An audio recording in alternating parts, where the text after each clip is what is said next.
Are you single and tired of searching but never finding? Or maybe you're already married, caught in cycles of frustration, unmet expectations, or just feeling like something is missing. Or perhaps you're navigating the loneliness and pain after a divorce, unsure how to move forward, but knowing deep down this can't be the end of your story. Wherever you are in your journey, you're not alone, and you don't have to stay stuck. That's why we created Marriage School, a 4-day marriage revival retreat in Istanbul, Turkey.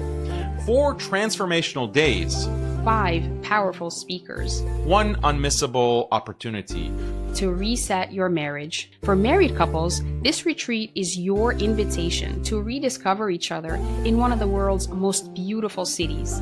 Imagine strolling through the historic streets of Istanbul, sharing beautiful moments with your family. Turn your marriage into a lifelong journey of sakina, where love is rekindled, passion is renewed, and your bond deepens through inspiring seminars, workshops, and experiences designed just for you.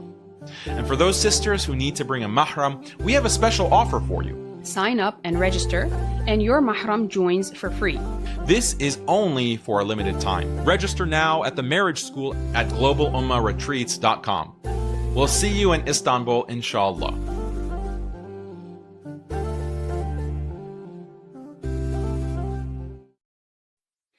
Bismillah, alhamdulillah, wa salatu wa salam ala rasulillah. Welcome. Today we are going to dive deep into a new series from Yaqeen Institute. I'm here, as always, I'm Daniel, Haqiqatjou, and I'm joined by Khalid from a remote location. My wife, Khalid, no, I'm just joking. She's just using a different camera. So we tried a new setup. How are you doing, Khalid? Alhamdulillah, I'm good. Assalamu alaikum wa rahmatullahi wa barakatuh. Doing good. Long time no see.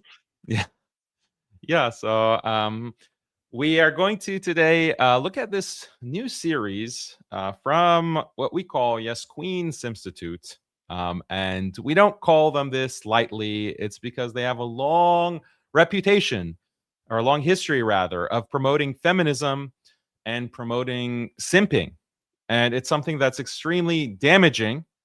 It's something that I've experienced just being in the Muslim community in the West. Khalid has certainly seen it and experienced the damage that is done by feminism, and specifically a religiously justified or religiously whitewashed type of feminism that institutes like Yaqeen and the Dawah Mafia, the Compassionate Imams, have been promoting for decades at this point.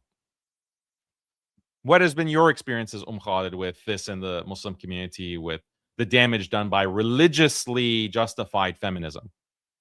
I definitely have experienced it. I've seen it around me. I've heard it in stories that sisters will share with me, and I've seen it myself. Not the stories of others, but people will come up to me, and in conversation, interactions that I have with sisters, Muslim sisters and Muslim American sisters specifically. And I think that it's like a very specific brand of what's called American Islam.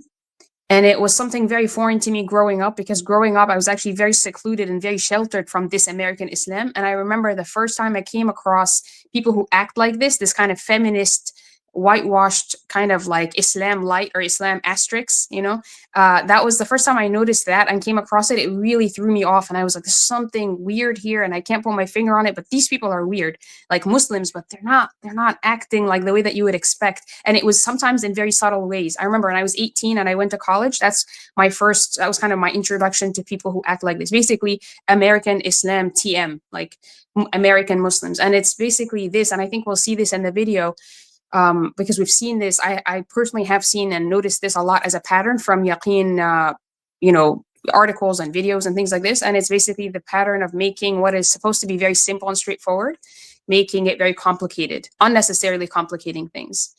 So I think that's just a part of American Islam. That's just what people do. It's so weird.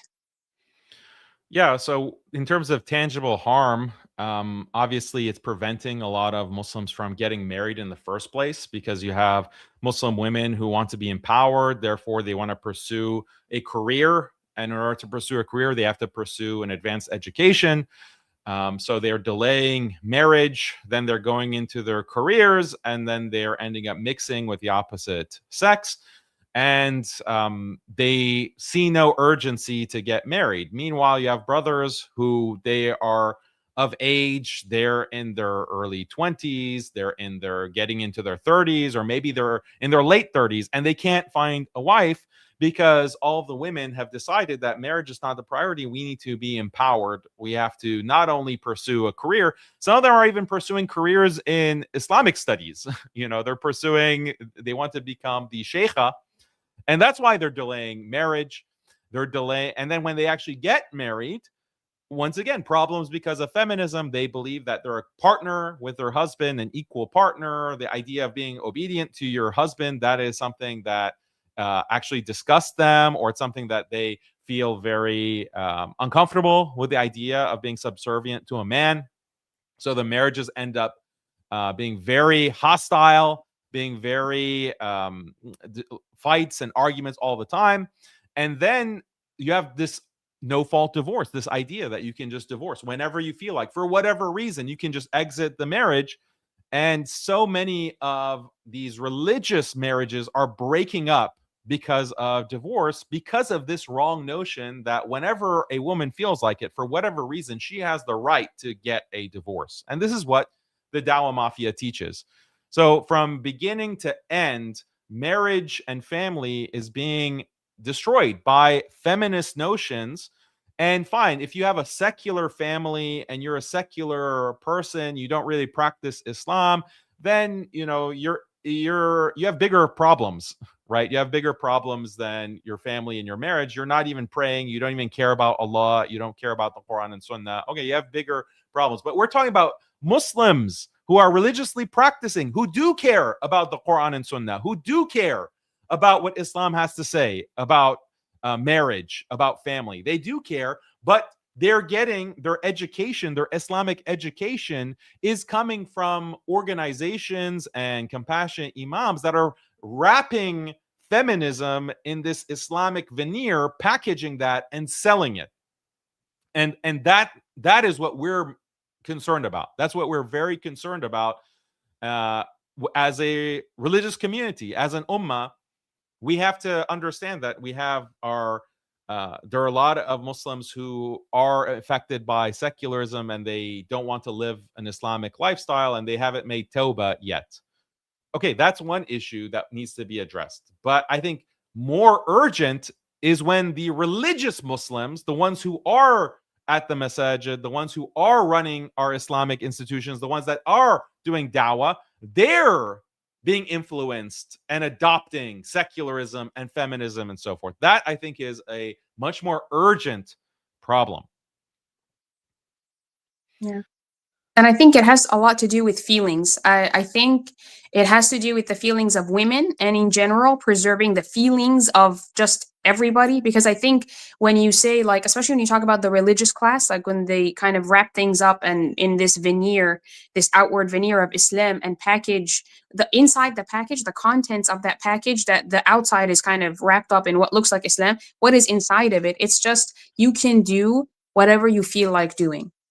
You can do whatever makes you happy, whatever makes you feel a certain way, whatever feeling you want to have, whatever leads you to have that feeling, go ahead and do it. And you know why it's Islamically justified? Because we have so many exceptions. We have this, we have that, and then they like enter or insert your Islamic justification here, insert a misused ayah or a misinterpreted hadith here. Or like some exception from the seerah, or some exception from a sahabiya or a sahabi, during the time of the Prophet sallallahu alaihi wasallam. So I think I'm really interested, I'm fascinated by this fixation on feelings and this hyper obsession and hyper focus that a lot of these speakers, these Muslim speakers or Islamic du'a, they're so obsessed and fixated with feelings. And I think it's because they have an audience that they want to cater to. Like, they don't want to lose followers. And I think it makes sense, and it comes with the territory of like social media, and having clout or having a following. You don't want to lose that. because it translates to money and business and all of that. So they just want to cater to the feelings of people and preserve the whatever people are already doing, like the status quo, so that no one has to change anything, because change causes discomfort. And change, because you have to change whatever it is you're doing, you're already comfortable with it, you're used to it, you have a habit, and so you have to change all of your habits and try something new, something you don't necessarily want to do because it's hard or this or that. Mhm. So anyway, your feelings aren't going to be good, your feelings might be ruffled, and they want to stay away from that. But in the process, what we sacrifice is truth, what we sacrifice is huda, the guidance from Allah. And I have a lot of thoughts on this idea of huda, guidance. And Mhm. yeah. Okay. Well, we're going to talk about that when we react to this new Yaqeen series. And they're putting out different episodes. They've put out, I think, 2 or 3 so far. And we're going to react to some of these and really deconstruct and show the kind of bad information that Yaqeen continues to put out on these issues of gender and marriage. It's not the only problems that they have, but this is like a big problem with MuslimSkeptic. That's why we call it MuslimSkeptic.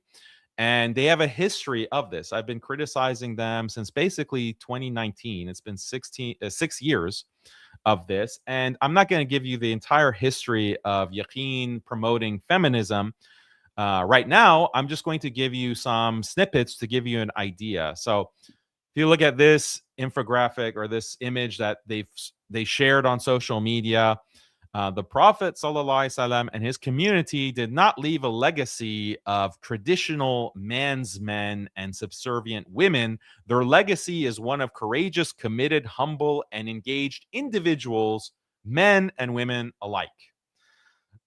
So just erasing the idea of gender, this in this small little quote, this is, we're all individuals, and we all have to be courageous and committed and humble. We're all individuals, men and women alike. This idea of a traditional man's man and a subservient woman, that's not what the Prophet ﷺ taught. That's not what the Muslim community was about. Yeah. This is pushing androgyny, as opposed to femininity and masculinity. This is pushing androgyny, just somewhere in the middle. Exactly. So this is from this article that they have. I'll show you the screen here. An open letter to Muslim men: the Sunnah trumps toxic masculinity, by Jonathan Brown. So this is an article still. It's on Yaqeen. You can go to it. And this is one of the examples of, the Sunnah is not toxic masculine, but what he teaches, like what he's saying in this article, is that the idea of a traditional man and a subservient woman, that's not the Sunnah. That's toxic masculinity. The Sunnah trumps that. Okay. So this is still on their website. Then here's another image. At their head, the Prophet ﷺ was a man who saw that a man's role is to serve his family, and that letting others serve you is something a real man would prefer to avoid. I know you prefer to avoid that, Daniel. Yeah, I really prefer to avoid That's true. this is terrible. This makes me cry, the idea of anyone serving me. Yeah, that's true. So this Yeah. is, let's see. Oh, sorry. This is, yeah, I have no problem with the idea of a man serving his family. Obviously, that's, a man has responsibilities, but the idea that others serving you is something that should be avoided. It's not. So if you take this as the Sunnah, then if a husband comes home from his, 10-hour shift working in the coal mine, sometimes literally, and he wants his wife to have dinner ready for him to be able to eat dinner and relax after hard backbreaking labor, she's been browsing Yaqeen social media on Instagram all day long, and she sees stuff like this, like, oh, you're not following the Sunnah. You want me to cook you dinner? You want me to have dinner ready? You want me to cook and clean and take care of the children? You want me to serve you? That's not what the Prophet ﷺ wanted. That's the Prophet. That the Prophet ﷺ avoided being served. So you can imagine, like, the kind of damage that this kind of material actually does to Muslim families, because you're really undermining gender roles. Here's another example. Oh, did you have any comments on this before we get into the other example? No, I was just gonna say, what would they say to like about someone like Khalid ibn al-Walid radiallahu anhu, or Umar ibn al-Khattab radiallahu anhu, or literally any Sahabi, any, or the Prophet sallallahu himself radiallahu alayhi salatu wassalam, you know, like it's just so out of touch and it's so far away from, if you ever like read even a cursory reading of the Sirah or the lives of the you know, the Sahaba or the Sahabiyat, is so far from it that it's like it's just comical. And it's so sad to me that people fall for it, you know, your average Muslim, because maybe they haven't read, or they haven't been exposed to certain things like the Sirah or things like that. They think, oh yeah, that sounds good, oh yeah, see, I knew Islam wasn't toxic, I knew Islam was feminist. It's very sad. So it's like a misdirection, you know, misleading. Yeah, it's just catering to the desires of women. That's the underlying issue that you mentioned at the beginning. Here's another infographic that they created that's supported by different articles. This concept of khula, and they say that it means a woman has the right to divorce in exchange of returning the mahar her husband paid her at the commencement of the marriage. So this is basically no fault divorce. And I had an entire show, like an entire, I think it was 6 hour explanation of how this is a distorted understanding of khula, and it's a complete misrepresentation, because khula is the right to request. A woman can request. She doesn't have the right to divorce. She can request it, and then her husband can say no. Her husband can say, no, I do not want you to return the mahar to me in exchange for the khula. I actually do not accept this. And this is what all of the schools of thought, all of the madhahib, traditionally, historically, you go to the books of fiqh, they all only say there is a right to request a khula, but ultimately it is the prerogative of a man. Now, the only way to get a divorce, for a woman to get a divorce from her husband, without his consent, without his permission, is if he is violating her rights and she goes to a qadi, she goes to an Islamic judge to get a fasakh, to get an annulment of the marriage on the basis of him not fulfilling her rights or God-given rights in a marriage. That's the only reason that the woman can get separated from her husband without the husband's consent. But this distortion of khula makes it sound like women can just, for whatever reason that she has, see it says grounds for khula there on the bottom, any legitimate concern, any concern that she has, legitimate, okay?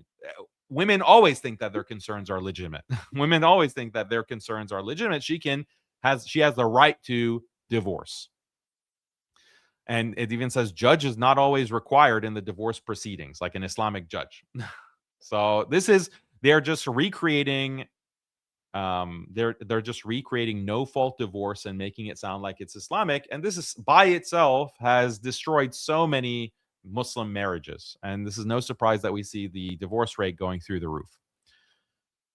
Yeah, Okay. I think this is like taking the path of least resistance. Like Yaqeen, I hadn't actually seen this before, but this is taking the path of least resistance, because they can do one of two things. I think they can either do the hard route, take the hard route, the hard path of re-educating and redoing, like re-raising, like basically doing the tarbiyah of their constituents or of their audience, basically the Muslims, American Muslims, or whoever they're aimed at, Western Muslims or in general Muslims all over the world. They can re-educate their population and say, you know, I know if you live in America or if you live in the West, there is no fault divorce, and it seems like the woman is free to do whatever she wants. I know that sounds awesome and it sounds exciting and glamorous, and I know you like the sound of having more freedom, the freedom to divorce whenever you want. If you wake up on the wrong side of the bed and you just look at your husband and you say, "Oh, I hate this guy," you know, and I know that non-Muslims, they can just divorce him at the drop of the hat, but we are different. This is why that model is wrong. This is what's wrong with the A, B, C, and D. Here are all the reasons, and here are the wisdoms, and this is what Islam says. This is hard. This is a difficult path to take because people want what they want. People, again, like they just have an overemphasis on their own individual feelings, especially women. We love our feelings, you know, those of us especially who lack maybe a certain level of self-awareness. We just want what we want. We want whatever we feel. We want to follow that. We want to be able to follow that. Yeah. But So what's the more difficult path? so I'm saying, so that's the difficult path, is to say, no, your feelings, I know how you feel, but your feelings are not always right. I know that you might be mad, but you can't follow that anger into just a one-sided unilateral divorce like that. We don't have that in Islam. And explain to the women to kind of re-educate them about why this is superior, the Islamic model is superior. This is hard. The easy path is to cater to the women and just put like an Islamic stamp on whatever they already want. And also it reminds me of people who have an inferiority complex. Like the West has no fault divorce. We do too. We're just like you guys. We also have a, this unilateral Right to women's divorce. divorce. Yeah. The right to divorce, yeah, for women. For whatever the reason, it just has to be a legitimate concern. And you feeling out of love, that's a legitimate concern. That's okay, honey. You feel like you're scared of him because he like looked at you wrong that one time. That's okay, sweetie. Just divorce him. Just divorce his miserable, self. So this is an inferiority complex. Instead of saying, no, we're going to stand strong. I know what the West has. We don't have it. And that's fine. We're okay with it because what they're doing is wrong. This is what like it would be to be quote unquote based, like you're based in your own tradition. You're based in the Quran and the Sunnah and Islam. But other people who this is the inferiority complex comes in, they just say, well, we have it too. Oh, you guys do this, so do we. You guys have that, we have it too. It's just this parroting. It's like this like comical parroting and mimicking of others and running after them, chasing after them to chase their approval. And that's the easier path. And I think this is what Yaqeen, with things like this, it seems like this is what they're unfortunately falling into, just a path of least resistance. Okay, what do women want? Yeah, you can have it. You want khulaf? Go ahead. It's halal. Exactly. Yeah, if going against not only people's desires, but also going against the status quo socially when it comes to the dominant West, like this is something that it's easier to avoid that conflict. It's easier to just go with what people expect and what they're already comfortable with, the idea, these kinds of feminist values. So we're going to see this with more specificity when we look at this first episode of Real Talk,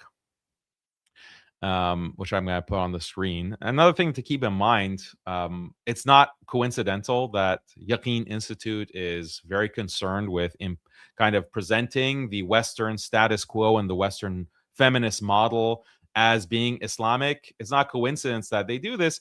Their whole entire history, or at least from the beginning, they had an explicit mission for counter radicalization and counter extremism.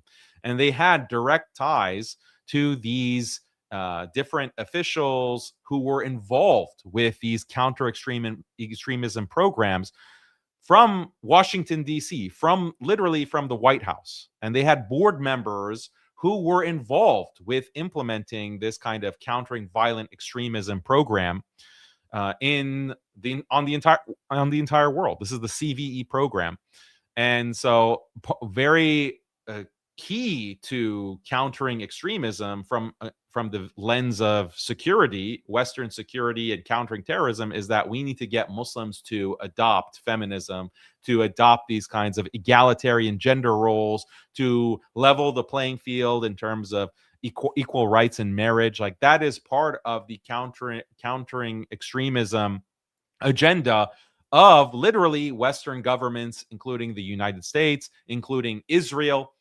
They have that. That is a major component of that agenda, and Yaqeen was a part of that. What extent are they still a part of that today? I don't know. I haven't done a full analysis. Like maybe we need to have a refresher on Yaqeen's involvement with governments. But from the beginning, they were. And I analyzed this and presented the evidence for this. And we published it on MuslimSkeptic under the title Reviewing Yaqeen Institute. So you can just go and Google that, reviewing Yaqeen Institute MuslimSkeptic, and it'll come up and you can see all of the receipts there. Okay, let's get into the reaction. And anyone who has super chats, we're going to maybe pause throughout and read your super chats as well and react to them, myself and Khalid. So you can submit super chats, and I'm looking at the chat. So let's add any other conversations we need to be having about. Sorry. Okay. So this is the series Real Talk from Yaqeen Institute. Obey your husband. That's all what we seem to be talking about. Are there any other conversations we need to be having about marriage? There is so much more we need to be talking about. Anita, this is going to be a long one. So let's just pause there, just already in the first few seconds. Did you catch that, Khalid? Obey your husband. There's so much more we can be talking about, like cooking for your husband, maybe cleaning the house. No, I just Maybe found it. I that's found what it they meant. funny that she's like, all we talk about is obeying your husband. Really? Like, where has Yaqeen talked about obeying your husband? Like, where are these compassionate imams ever talking about obeying your husband?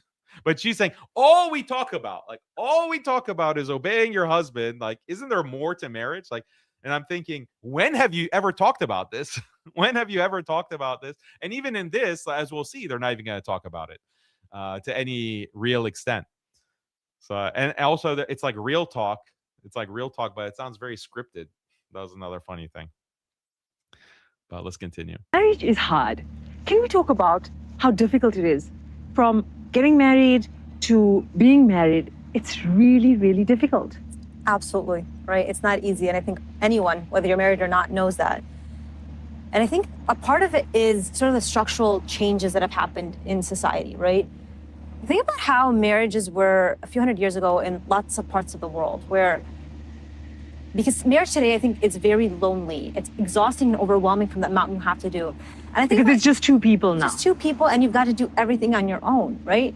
I think with the support systems that many societies had, and in some parts of the world still have today, where you got literally the village for support, right? If it's not your family who's living with you or nearby, you've got the neighbors, you've got the community. It's sort of like this, that communal experience, that village for support. So there's those like that structural changes that have really just entirely flipped marriage on its head in terms of the support we have. And I guess community. So, by the way, just interrupt at any time and I'll pause it Okay. if you have a thought to share. So what do you think about this idea, the village? We no longer have the village, so there's not a support system. What do you think about that? Well, I do think to some extent that's true. I think they are right. In that, yeah, because we live in a very individualistic society. We no longer have the communal societies that we used to have, especially in the Muslim world. So I understand. And in Egypt, I remember actually when I was a little kid, from Muslim in Egypt, like it's very, very communal, especially in the rural areas, the rural villages, like where I was born. It used to be very communal. You had neighbors, you had all of your neighbors were your aunts and uncles and your cousins, and so that was the norm, that was standard. And now fast forward however many years, after several decades, it's no longer the case. And then especially if you jump to a context or a setting like the US or the UK or Canada or whatever, anywhere in the West, it's really become way less communal and much more individualistic by design, because these are liberal secular societies.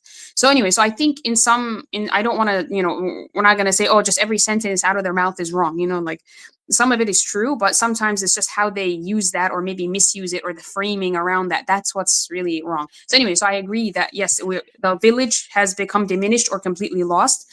But the what I haven't heard them say is like, well, you also had communal obligations back. Like you had people in the village to help you, but you also had to help the village, So it works both ways. Yeah, exactly. That part is kind of glossed over, not even mentioned. Like if you have a community to help you, you have like your extended family, for example, to help you raise your children or to take care of the household, etc.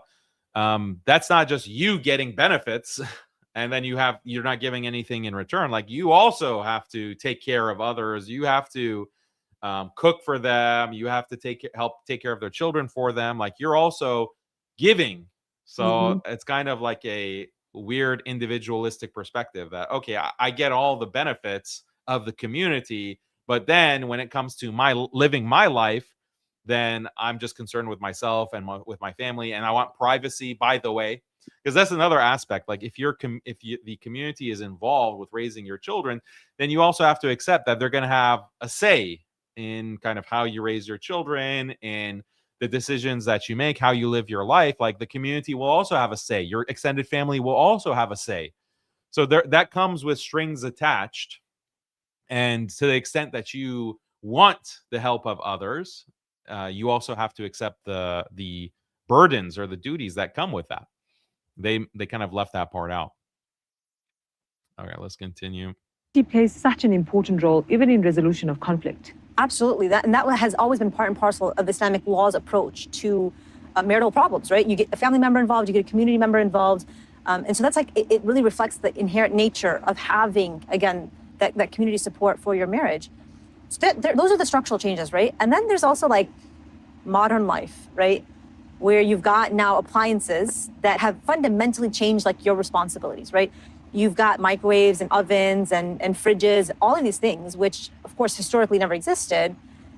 And although for some time it worked to save time, free up time for individuals, what ends up happening a few years into it, maybe a couple decades even, our expectations have shifted as a result. So whereas once you would get bread and dip it into something and call it a day, now it's like, well, you got to have a 3-course meal.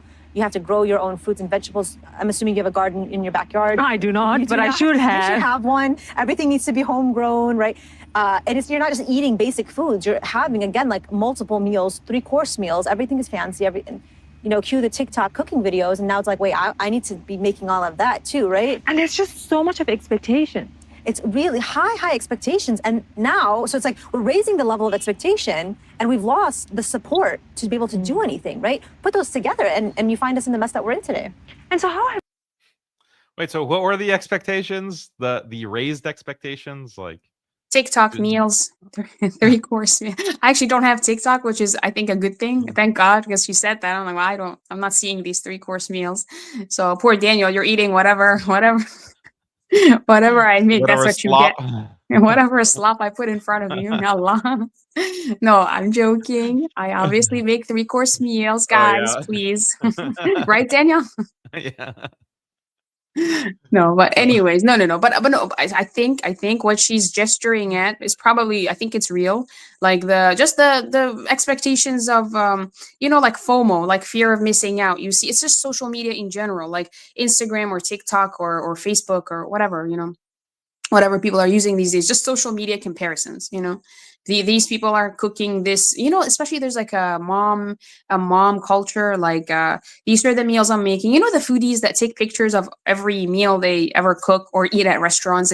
Before they eat the first bite, they take a picture. I've never been able to like wrap my head around that, but people do that. So I think maybe that's what she means. I don't know. Like, Yeah, I don't know what these high expectations are that she's talking about. Like she's saying that the technology is making things more convenient. Like, yeah, now you have a dishwasher, you have a washer and dryer for your clothes. You don't have to like take your laundry down by the river and like wash your dirty laundry in the river anymore and then hanging out to dry. Like you have all these convenient appliances. Like you don't have to make this kind of fire to cook your food. Like what's that channel that you like watching?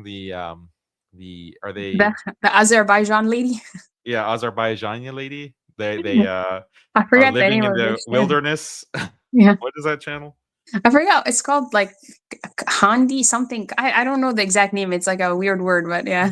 Maybe the channel knows it, but yeah, it's that old woman, old Azerbaijan lady, and I think her husband. And they make everything on a wood stove, like out in nature, and it's very calming. I find it very soothing and relaxing. And Daniel says they got all their tools from Home Depot. from Walmart. From Walmart. Yeah, because they're still like cooking on like wood fire that she has to make, and they chop like, firewood. Firewood, like, so those kinds of challenges don't really exist anymore like they did in the past, but somehow there's higher expectations, there's more work to be done. I don't really get it.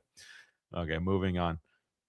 Muslims navigated this changing world? So it's interesting. What I've noticed is that Muslims have navigated in a couple of ways.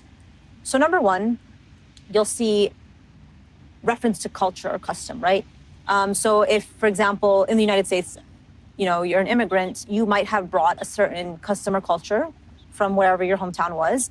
And the way that family members, community members will talk about it is like, well, no, this is what Islam says, when in fact it's more on the cultural side, right? Like what? Give me an example. Marriage practices. The 6 weddings that you have to have before the actual wedding, and then the 5 parties that you have after. Like this kind of stuff where sometimes it's just like, no, you have to do this, right? Maybe it's living arrangements. You have to live with this family member, like your in-laws have to live with you. This is part of like your Islamic identity. Certain things like that, right? That are not necessarily Islamic, like at its core, but because of the custom culture of where they're coming from, became part and parcel of like the normal arrangements that you would have for marriage. Then another reaction is law. So I see this a lot. And as someone, again, my background is. So here she's saying like these are cultural things that cause problems. These are cultural things that are not part of Islam, like living with in-laws, etc. Okay, She was just saying the village. Yeah, sorry, did I interrupt you? I just Go ahead. reminded. I was just remembered in the beginning, just like a few minutes before this, she was saying, "Oh, we've lost the village. The family used to help, and now she's talking out of both sides of her mouth." And I'm not sure that she realizes it. So I'm not saying she's deliberately, trying to lie or anything, but this doesn't quite add up. Like you want the support of the village, but you don't want to live with your in-laws or near your in-laws or near your family. And that's what you were saying. It's this idea of I'm mourning the loss of what I would be able to get or what I would have been able to receive in terms of help, support, communal support, etc., from the village. But I also certainly don't want to live with my in-laws. Come on now. I also don't want to, let's not go crazy. I like my privacy. I like to have my own separate space, which is fine. I understand that, but you just can't have both. You got to pick one. Actually, this reminds me, Daniel, have you ever heard of this phrase? I forget who created this. It's like just a phrase that I think it applies here. It's the phrase of irresponsible freedom. Like Westerners, I think it's an author. I forget the name of the author, but the Westerners and unfortunately, we as Muslims living in the US or wherever, this is like Western Islam, Western Muslims, but we have this idea of irresponsible freedom. And it's based in like this liberal idea of I want, just like this, I want what I can get. I want that. But I certainly do not want to give anything back. Like it's like in my mind, things are a one-way street. I just receive things, but it's not a two-way street. I don't give you anything back. It's not a give and take. It's just a take. I don't want to give, Yeah. So it's irresponsible freedom. All of the rights, none of the responsibilities. Exactly. That's I just exactly want all it. the rights and none So of the I want freedom, but I don't want responsibilities. Irresponsible freedom. We're obsessed with it. And it's also just the idea of marriage. It's not just extended family. I don't want to live in the village or I don't want to help, but I want the help of the village. That's one iteration. But the other iteration is just in marriage in general, especially feminists. So a feminist woman will think as a wife, she'll say, I want all the support that my husband can give me and should give me. He ought to give me money, nafaqa, time, attention, love, romance, protection, all of that. Right. But I certainly, that's the freedom I want, but I certainly don't want responsibility. Like I don't want to owe him anything, but he owes me a lot, Yeah, that's pretty much feminism. That's what feminism is. And irresponsible freedom. They're taking that and trying to say that this is Islam. Okay, let's keep going. Like we haven't even got to like the really problematic stuff yet. So. Not just Islamic law, like my focus is on marriage and divorce in the Islamic legal tradition. And so you'll see people saying, well, no, like they'll put fiqhi opinions, they'll pick out Islamic legal rulings. A woman must do this for her husband. A man must do this. And if you know anything about law is not meant to dictate your day-to-day life. Why do you go to court? What? As a last resort. It's a last resort. Court law is like things have really gone awry and now we gotta like sort of backtrack. So the law does not dictate your day-to-day life. Like you have to do this, you have to do that. That's news to me. Like, okay, so day-to-day, I don't have to provide you, I guess, with shelter, with food, with clothes. I don't have to provide that for you. That's the law, but the law doesn't apply to everyday life, Khaled. This is what Yes Queen Simstitute is telling me. I think, okay, so to be charitable, I want to try and be as charitable as possible here and, not misconstrue whatever because maybe she'll continue and explain herself. But I think she probably means, my first thought is that she means something like the law is like the bare minimum, like the skeletal, like makeup of things. And then of course, then there's nice things that you can add, the luxuries, the added things that, I think the law is like the basic halal and haram. So it's haram for like, what is the husband going to be sinful if he does not do? What is the wife going to be sinful if she doesn't do? I think that's probably what she means. Maybe, but it's just awkwardly worded. What is she using the word law to mean? Like, does she mean the Sharia? Yeah, that's the thing. I took it to mean fiqh. But I don't know because that's the problem with English. Okay, this is the problem with English. Okay, اللغة, subhanallah, this lugha is a musiba. If you need, no, for real, actually, that's what. Okay, this is literally. I didn't learn Islam in English, so I actually have a hard time with this, like the loosey-goosey nature of certain words, because they can encompass a few different things. They can mean a few different words and terms in Arabic. So sometimes I don't know what they mean. So if you want to interpret this way, you can. If you want to interpret this other way, you can. And I don't know what you mean. So I don't, because in some ways ways you'd be right, and if you mean this other thing, you'd be wrong. But I don't know what you mean because you're so vague and saying things like the I law. I mean, don't know. what could it mean? It just Maybe means she means fiqh, the whether fiqh of halal and haram. yeah, that applies every day. That applies every day in your day-to-day life.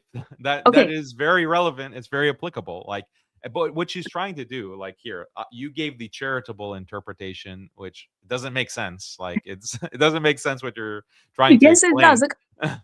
Look, But let me give you the okay. uncharitable interpretation. Uncharitable interpretation is that, there is what Islam says. You must do this. Okay. What she's not, as we'll see, she's not sensitive about what men must do. Okay. But as a feminist simstitute, they are very sensitive about telling women what you have to do day to day. Like, they're very sensitive. They want to avoid Mm, making that statement. So she's just eliding this, or she's just like glossing over this and saying that, well, it's not applicable in your day to day. The law is not applicable in your day to day. It's only for extreme situations.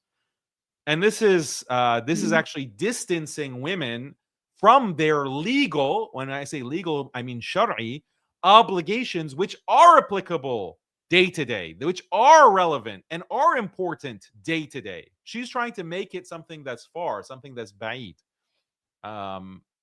Maybe she's not consciously doing that. Maybe it's Yeah. something subconscious. Okay. Because let's be honest, I don't put this sister, I think her name is Sister Tasneem, is mentioned in the video. Yeah. I don't think she's at the level of the compassionate imams. I don't think she's like that crafty.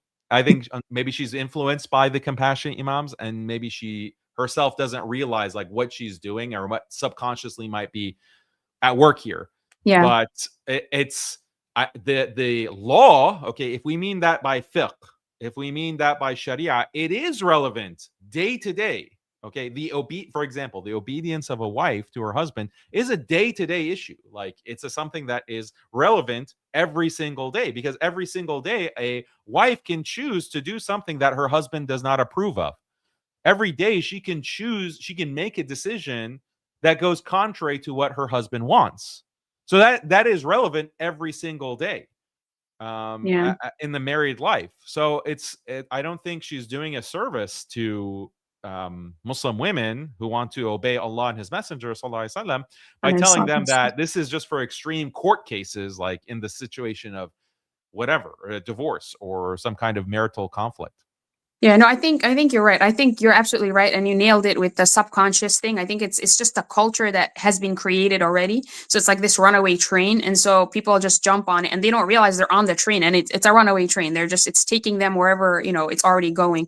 But I think again the charitable interpretation, which I think now probably doesn't make as much sense as your interpretation you just gave. But what popped into my head was just like the bare bones of Islam, like the law. Like if she means fiqh or something, I don't know what she means, but when Well, she says the law, look at this comment. Maybe this yeah, is going to help. I'll read yeah. it to you. She's saying, and this is what Omar says in the chat. She's saying, once you get to a point where you have to tell the spouse that you're obliged to do X, Y, Z, then you have bigger problems in your relationship. Why can't you do those things out of love? Right. That's what I was gonna say. Thank you, brother Omar. Thank you. You're backing me up. What I was gonna say is it like the bare bones minimum of like the Sharia or fiqh is like the husband has to provide, he has to give nafaqah to his wife. But what does that mean? That could look like dry bread and water. Boom, I fed you. Like, are you not fed? I gave you dry bread and water. I don't have to buy steak. I don't have to buy chicken and meat and rice and vegetables. You don't need ice cream to live. You can exist on dry bread and water, right? Or a shelter. Like I don't have to buy you a house. You can live in like a hut. Is a hut not a shelter? It's a shelter. Yallah. There. Boom, done, So this is but that's the bare bones. And I now I'm thinking back to what was her original point? Because No, the problem is, okay, that first of all, with this responding to this comment, the men and women do not know what the obligations even are. They don't even know, okay? The idea that you have to obey your husband, what does that actually mean? Like, what does yeah. that actually mean in practice? Like, people don't know. If they even know, even if some of these Muslims know, religious Muslims, that you have to obey your husband, many of them don't even know that. Many of them don't even have the conception of as we've discussed, like they've been counter taught by compassionate imams, and we did our previous episode looking at their statements of these people saying, like people like Mufti Menk or Omar Saiman or Noman Ali Khan or Yasser Qadi, saying that qawama in Al-Rijal Qawwamuna ala Nisa does not mean leadership, does not mean authority. Like they're actually teaching the opposite of what the Quran is saying. So maybe people don't even know their obligations. So yes, you do have to teach. You have to state, okay, this is what is halal and haram. It's unknown, unfortunately, by a large number of these married Muslims in the West. And why can't you do things out of love? Because sometimes people don't feel the love. People don't feel the love. They have to do things because they're obligated to do them. Maybe a husband one day doesn't feel like he loves his wife so much, and he says, okay, well, go out on the street. I'm not going to provide you a roof over your head because I'm not feeling the love. You've let yourself go recently. You're out. Yeah, you've put on a little too many pounds recently, or kilos, depending if you're living in another part of the world.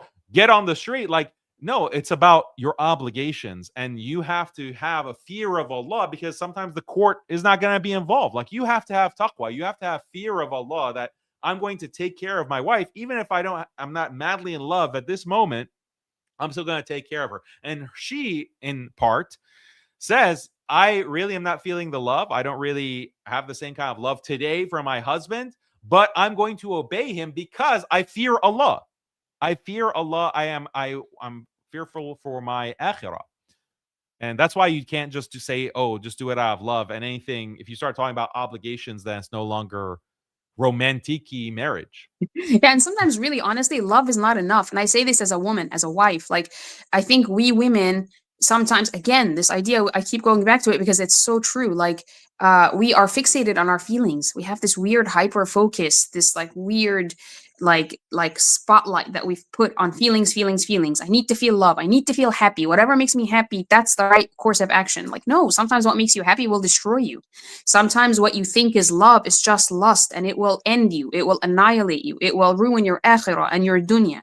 So you can't just think about, oh, why I want to do everything out of love and my own voluntary goodwill. And yes, sometimes that's nice. I'm not saying, neither Daniel nor I are saying you should never do anything out of love and only do things out of miserable obligation and a horrible, hesitant, sense of duty, and begrudgingly do everything begrudgingly. We're not saying that. Of course, sometimes you do things out of pure love and you go above and beyond and you go the extra mile for your husband or for your wife. And that's beautiful when you are able to do that, or if that's available to you. And sometimes what our point is, sometimes that's not available to you. Sometimes that's just not how you feel that day. And especially speaking as a woman to my fellow sisters, let's just be real. This is real talk right now. This is for real. This is actual real talk. Sometimes we are just in our feelings, and sometimes it's just, subhanAllah, our hormones are a little bit crazy. And I don't say that as a slur or as a like an offensive or insulting thing, because I know how it is, and I say that about myself too. Allah, so if you don't want to, if you say, oh, that doesn't apply to me, I have no hormones. Okay, I do. I'm a woman. We all do. It's just how Allah created us, so it's not an offensive thing. It's not a shameful secret or anything. It's not anything embarrassing, but we do have to admit, as women, we are emotional beings, and we see the world through a filter of our own emotions, and that's just the reality. So it's better to not bury our heads in the sand and avoid this or negate this or deny it. It's better to just acknowledge it and say, look, sometimes I really am just, my hormones are disrupted, or I just had a baby, so my hormones are all out of whack, really, or I'm pregnant, so I'm just extra sensitive, or this or that, right? And just to go with it and say, so this is the importance of not fixating on following my feelings wherever they take me, because they will take me to destruction. And I don't want that. I don't want to destroy myself or my marriage or my husband or my children. So sometimes I know I have to do things because I have to do them just out of obligation. And I, just like you said, Daniel, it's out of taqwa. In Surah Al-Baqarah, Allah subhanahu wa ta'ala, He talks a lot about, there's a certain part of Surah Al-Baqarah is actually the fiqh of marriage, and for breastfeeding mothers, for pregnancy, and then divorce and things like this, reconciling between two, husband and wife, and then what happens if they just divorce and all that. And one of the biggest things that Allah says, لَعَلَّكُمْ تَتَّقُونَ, that in that portion of Surah Al-Baqarah, subhanAllah, just pick up the Mus'haf one day and check it out. Every other ayah, Allah mentions the word taqwa, yattaqoon, tattaqoon, because it's so important to have taqwa, because no one's going to come and micromanage you, especially in the original Islamic context of like this communal society, like, not this muscular police state that we have where you do have courts and you take somebody to court and you sue them and for child support and alimony. But in the original context of, how Islam should be, it's internally driven. I have taqwa of Allah. So I don't need the court to come and tell me to do this or that, or the law, the bare bones law that's just the bare bones of he needs to give me bread and water. No, I fear Allah. So I don't want to shortchange my husband, not even for his sake, but also for my own sake and my fear of my akhirah and taqwa of Allah, etc. Do you know what I mean? Yeah, I get it. I think it's important to remember that. Yeah, that's a good point. Good point. Let's continue. Law, like as an institution, is for the extreme. These are the bare minimums you need to do as a wife. Here's a legal minimum. The bare minimum as a man, this is what you need to do. So if you're going to come back and quote to me a fiqhi opinion on what a man or a woman should do, it's not really that productive. So Why not? Like, why is it not productive to tell men and women what they have to do? Like, this is not being taught. Like, the bare minimum is not being taught. The bare minimum is not known, and you have marriages being destroyed on the basis of that.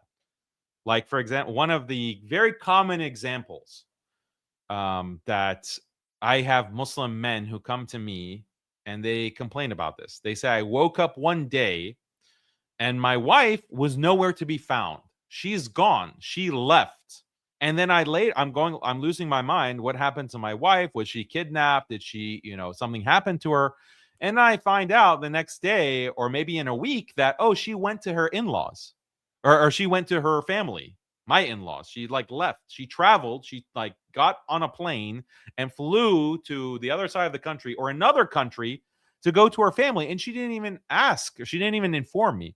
And I tell these poor husbands that, that she has no right to do that. She has no right to leave the house without your permission. This is something very sinful that she has done. She has violated your rights. And unless she asks for forgiveness and you forgive her, then she's going to have to pay for that, or there'll be consequences for that on Yawm al-Qiyamah.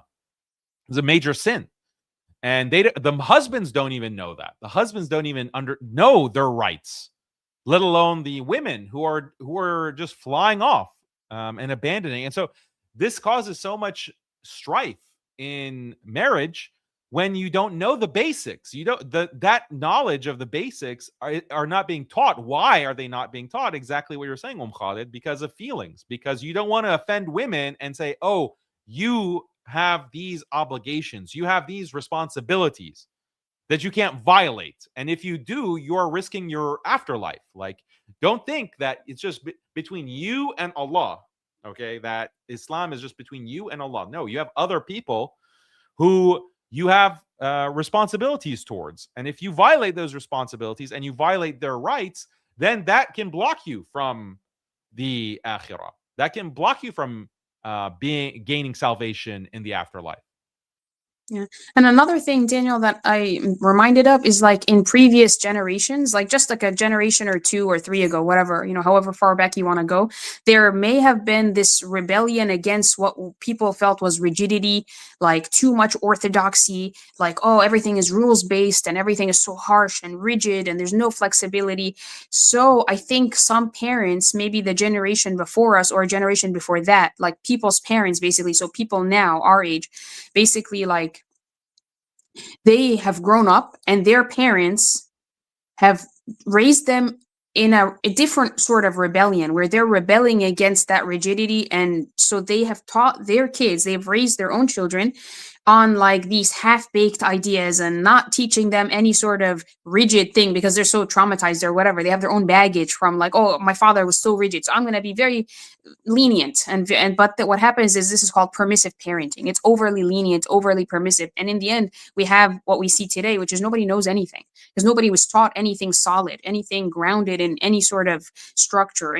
So basically what we see is people not suffering from over rigidity or inflexibility. It's actually the opposite opposite. People now in today's world, in our culture and like mainstream society, including Muslims, I think we're suffering from a lack of structure, from a lack of order, from a sense of chaos, like a feeling of anxiety and doubt, self-doubt. How do I do things? How am I supposed to live? What am I supposed to do? What order should I be doing things in? Like as a woman, should I go to high school, finish high school, go to college? Then should I do my master's? Should I do my PhD? Should I get married? If I should get married, when should I get married? How should I get married? Like things used to be so much more structured, and now we are suffering from a lack of structure.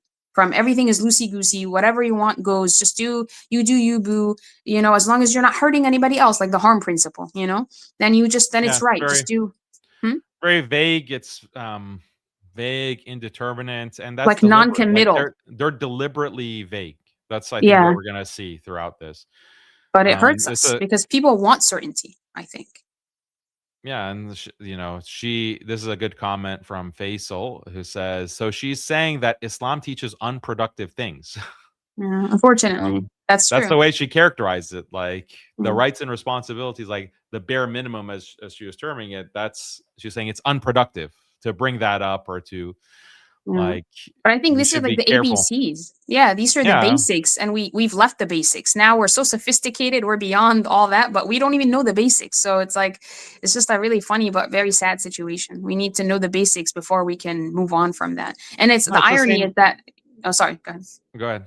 I was going to say the irony is that they call themselves Yaqeen, and it's like anything but Yaqeen, like Yaqeen meaning certainty.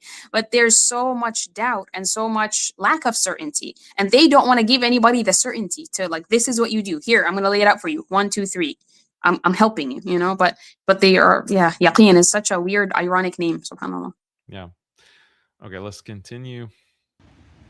It can't be your starting point. It can't. It can absolutely. It must be your starting point, right? Because Okay. what law does is tell me the very bare minimum that I need to be doing, but it can't be your ending point. And I think that's what happens, right? So that's part and parcel of the issue here. And we sometimes get stuck in that. We always get stuck in that, right? It's like, well, a woman should do this, and therefore there are no other exceptions or understandings of this of a marriage. And now we're sort of like working within constraints that don't need to be there, right? What constraints that don't need to be there? Like, so The like constraints of halal and haram, of like, this is what you have to do. Your responsibilities are constraints, Daniel. yeah. So everything is like flexible. Everything, there are exceptions, as you said, to the rule. There are exceptions to the law, the bare minimum. So it's not clear what she's even saying. It's very confused, but let's see if it gets clarified later.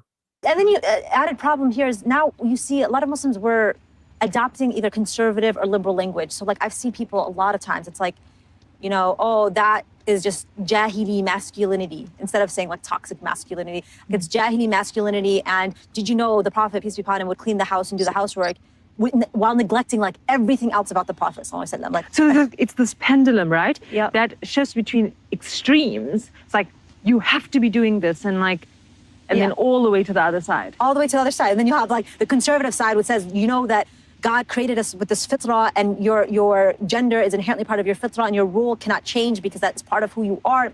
Well, again, that's another extreme, right? And Is that an extreme?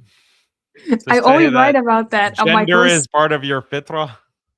I'm always talking about the fitrah and how, like, subhanAllah, we have a feminine fitrah as women, and men, you guys have a masculine fitrah as men. Allah created us as men and women. Like, وَمَا خَلَقَ الذَّكَرَ وَالْأُنثَى, he who created the male and the female. There are definite, like, وَلَيْسَ الذَّكَرُ كَالْأُنثَى, right? And the male is not like the female in Surah Ali Imran. So I actually constantly, I'm not saying she's, referring to my post specifically, but it's just, I feel called out. Maybe. I feel attacked.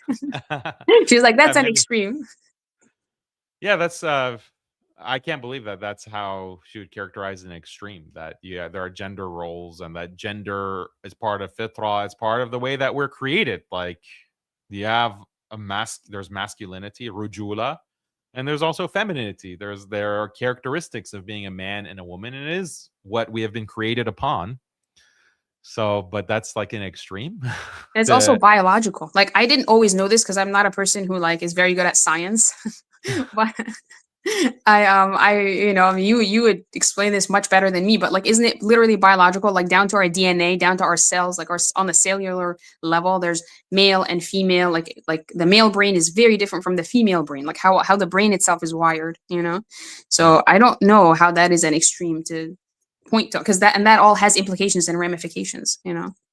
I Right. don't know. Yeah, I think it's like it's flirting with a kind of gender. What's the word for it? Like androgyny, like Androgyny. Yeah, there's no such thing gender as neutrality, like gender. gender neutral. Gender is not inherent biologically or Like it's a social inherently to human construct. being. Yeah, social constructivism. I don't know. Like it's like she's not gonna be clear. I think we're not, if you're waiting for her to clarify some of these points, it's not gonna come. Spoiler alert. But it's gonna get worse. Like unfortunately. So I think this is the situation that we find ourselves in, is that we're picking and choosing from all of these different areas, and it's placing artificial boundaries, artificial constraints on what marriage can be. It doesn't have to be black and white. Because that's all what the chatter is about. Yeah, and then it's just like it has to be either this or that, right? And I think that's so unjust. It doesn't do the Islamic tradition justice for the level of maturity it has to be able to accommodate different customs and cultures and norms, right? But let's talk through this using some examples. Yeah, let's go through some examples, right? All right, so now she's saying that customs can be accommodated. Okay, so before it seemed like culture was a problem. Things that are not Islamic are being imposed.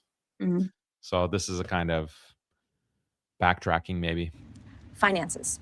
Oh, that's a touchy one. That's a touchy one. See, that's what so many people are talking about online. It's like, who should be responsible for what? What should the husband pay for? What should the woman pay for?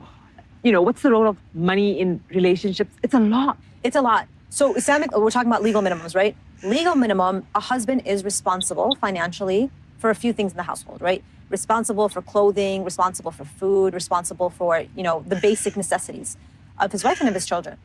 So that's that. But what I think I see happening, and probably what happens, is that a man's responsibility to support his family is his sole responsibility. And in the event that anything changes this model, it's like a hit to his masculinity. So let me explain that a bit more. The default for men, legally speaking, the responsibility, Islamically speaking, is that they must provide, right? Abdurrahman bin Auf, companion Allah anhu, was known for supporting his family and community. Abu Bakr, Umar al-Khattab, all these individuals, they were the default providers. So much so that when Umar al-Khattab and later another caliph, Umar bin Abdul Aziz, they were known for being really tight with money with their family because they felt the amana, the trust that they had as caliphs, and were always worried that their family might be spending money from the community that was not permissible. And so you have so many stories that talk about them, their advice to their families about what to spend, what not to spend, and really being frugal in that regard for the greater community, right? So we have all of this evidence to demonstrate that responsibility was upheld by men of the time. But you know what else what's not spoken about? The financial contributions even female companions did, and not just at a sort of communal scale, but even for their families. Back then, Right? Salama, the wife of the Prophet ﷺ, asked the permission for the Prophet, can I give money to, can I donate to my children from her former husband? Excellent, the Prophet said, this is something you're rewarded for. Zainab, the wife of Abdullah bin Mas'ud, a really big companion, a really important companion, the same companion known for his Quran, his contributions, right? He was very, very poor. And Zainab, radiallahu anha, goes to the Prophet ﷺ and asks, can I give zakah to my husband? Because if anyone needs it, my husband needs my zakah. Like, you're so poor, you qualify for zakah. And the Prophet ﷺ says, doesn't only encourage her, he says, you know what, you get 2 rewards for this. You get double the reward. 1, because you're giving zakah, and 2, because you're giving it to your family, you're supporting your family. So we have this evidence of women financially contributing, and that's not taboo, right? It's not that, now you, Abdullah bin Mas'ud, you wouldn't say that you are now neglecting your family, you are lesser of a man because of it. No. That support was there. And even in general, right, the idea. So is there anything wrong with what she's saying here? This is a trick Put you on the question. spot. Is this a trick question? Were you sleeping in class? Did you doze off? Caught red-handed. No, that's the thing. Like, she's saying things that are true. Like, the different data points are, I think, true. Wallahu alam, as far as I can tell. Like, Abu Bakr radiallahu anhu was actually very, very, like, careful. Now, I wouldn't want to use the word tight with money, but he was careful, radiallahu anhu. Umar radiallahu anhu, especially Umar radiallahu anhu, Umar ibn al-Khattab was very, very ultra careful because he didn't want to spend money on his family, his wives and his children that he thinks maybe should have gone to the Muslims. Anyway, Bayt al-Mal and all that. So that's true. So like, no lies detected there, but it's like how you're framing it. So where are you going with this? I think I feel uneasy. Because she said that there was no, like, the last, what I paused it on is when she said there's no problem with women providing financial support. And she Right. phrased it like, that doesn't take away from your masculinity. That doesn't Right. take away from you being a man. But Yes. look at what the average listener is the impression that they're going to come away with when they hear that. They're going to hear that as, see, I can go work. I can, as a woman, pursue my career and make money. And this is what the Sahaba had as well. Like, because they were well off and they were supporting their husbands. So I'm going to be well off. I'm going to go pursue this career and I'm going to make money. And my husband should have no problem with that, of course. And, he shouldn't feel bad. Like, he shouldn't feel less of a man because, there is this example. There is this example. I'm not from the emasculating Sahaba. you. I'm not emasculating you. Yeah. And also, But- like, the thing about fragile masculinity or a fragile ego. Men have a fragile ego. Oh, you're just like so fragile. If a man has a problem with his wife going out to work and like rubbing elbows with other random strange men, then if he says that to her, she'll say, well, why can't you be more like Abdullah ibn Mas'ud radiallahu anhu? Or it's just an ego problem. It's obviously clearly not an Islam problem because the Sahaba had no problem with it. So it's just an ego problem. So you are just a fragile, masculine, whatever, toxic masculinity stuff. That could be what a wife misuses to hurl at her husband too. Yeah, no, unfortunately, Yeah, I like think the it's Sahabiyat, the ones that are supporting their husbands in these limited examples, Mm. it was from their personal wealth that they either inherited or it's not because they were career women. It's not because they're going to an office and pursuing a corporate job or they were like involved in these kinds of as an employee, subservient to other men who are like telling them what they have to do as their employers telling them what to have to do as employees. Like, that's not the system that produced wealth for them, for these women. It's mostly from inheritance. It's mostly from their families that they have this wealth, this personal wealth, and that's what they're using. So but the way that it's being phrased, like, again, it's trying to, the whole theme, as we've pointed out, is flexibility. Everything is in flux. Everything is questionable. There are exceptions for every rule. And that kind of non-committal attitude towards Islam and gender roles is what opens the door to say that, okay, this kind of feminist model, this feminist status quo that we see in society, that is Islamically acceptable too. Yeah. That's ultimately what the goal is here. Like, they're like running cover. This is what it reminds me of. You know how like there's people who like do bad things, but then there are people who don't do bad things, but they cover for those who do bad things. Like, they enable the wrongness or they enable the bad actions or bad deeds of others. So this is, I think, I don't want people to misunderstand in the chat or whoever's watching this. I don't want people to think, oh, you guys are just nitpicking. She didn't say anything really specifically wrong. And no, we're not accusing her of like saying things deliberately that are wrong or just outright lying, but it's a sort of running cover for people who could take this and run with it and use this as justification for things that are really actually wrong and actually haram. And it's not theoretical. It's not. Yeah, it's not They- theoretical. They This are is what doing happens. it. They're literally doing Yes. this, and it's causing so much damage. So here, let's continue. Idea that women would go out and work and financially contribute. I think of the example of Asma, the aunt of Jabir ibn she Abdullah, says it. and a companion. She said explicitly, so you can't accuse us of reading into what she's saying. She says it explicitly. Women going out to work. See, let's just play it back. Of Asma, the neglecting your family, you are lesser of a man because of it. No. That support was there. And even in general, right, the idea that women would go out and work and financially contribute. I think of the example of Asma, the aunt of Jabir ibn Abdullah, a companion of Allah anhum. And she just gets divorced, right? After you're divorced, you have iddah, you have a waiting period in which you are required to refrain from certain things. And so during her iddah, she goes out to cultivate. She has a set of palm trees, like a garden that she cultivates. And of course, it produces fruit which she sells and makes money off of. So during her iddah, she goes out and another companion sees her and is like, hey, like, aren't you supposed to be home? Like, it's your iddah, right? And she goes to the Prophet ﷺ, like she gets permission from the Prophet ﷺ. What do you think the Prophet would have said if the Prophet embodied the culture, the norms that we have today? No, stay at home. Stay home, right? What does the Prophet ﷺ say? Go cultivate your palm trees for not because like you need it to survive, because you might be able to use that money to do something good with it. You might be able to use that money to give to charity. Right? So the idea that women were financially contributing to their communities and financially contributing to their households was something normal even during the time of the Prophet ﷺ. It's something normal. So listen to what she's saying. It's something normal in the time of the Prophet ﷺ for women to go out to work and earn and then financially support their husbands or their families and their communities. She's saying this is the norm. But it's contradicted by the very narration that she's relaying, because there was a Sahabi who said, "What are you doing?" It was weird for the Sahabi that, why are you going? It's your iddah and you're out and you're cultivating these palm trees, collecting dates or whatever. So it wasn't normal in the standards of the Sahabi there and the society there. It wasn't normal. And if it were normal, why would she go ask the Prophet sallallahu alaihi wasallam?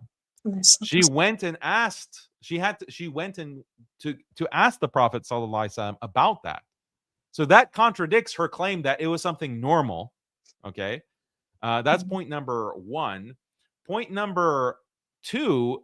Again, this is not analogous. Like, this is not analogous. She's trying to extrapolate and apply this example to what is conventionally going and working out, going out to work today for women. Women today are encouraged to go into like a corporate job, and that requires a major time sacrifice. It requires a major commitment. You have to go and have the degrees. You have to have the educational background.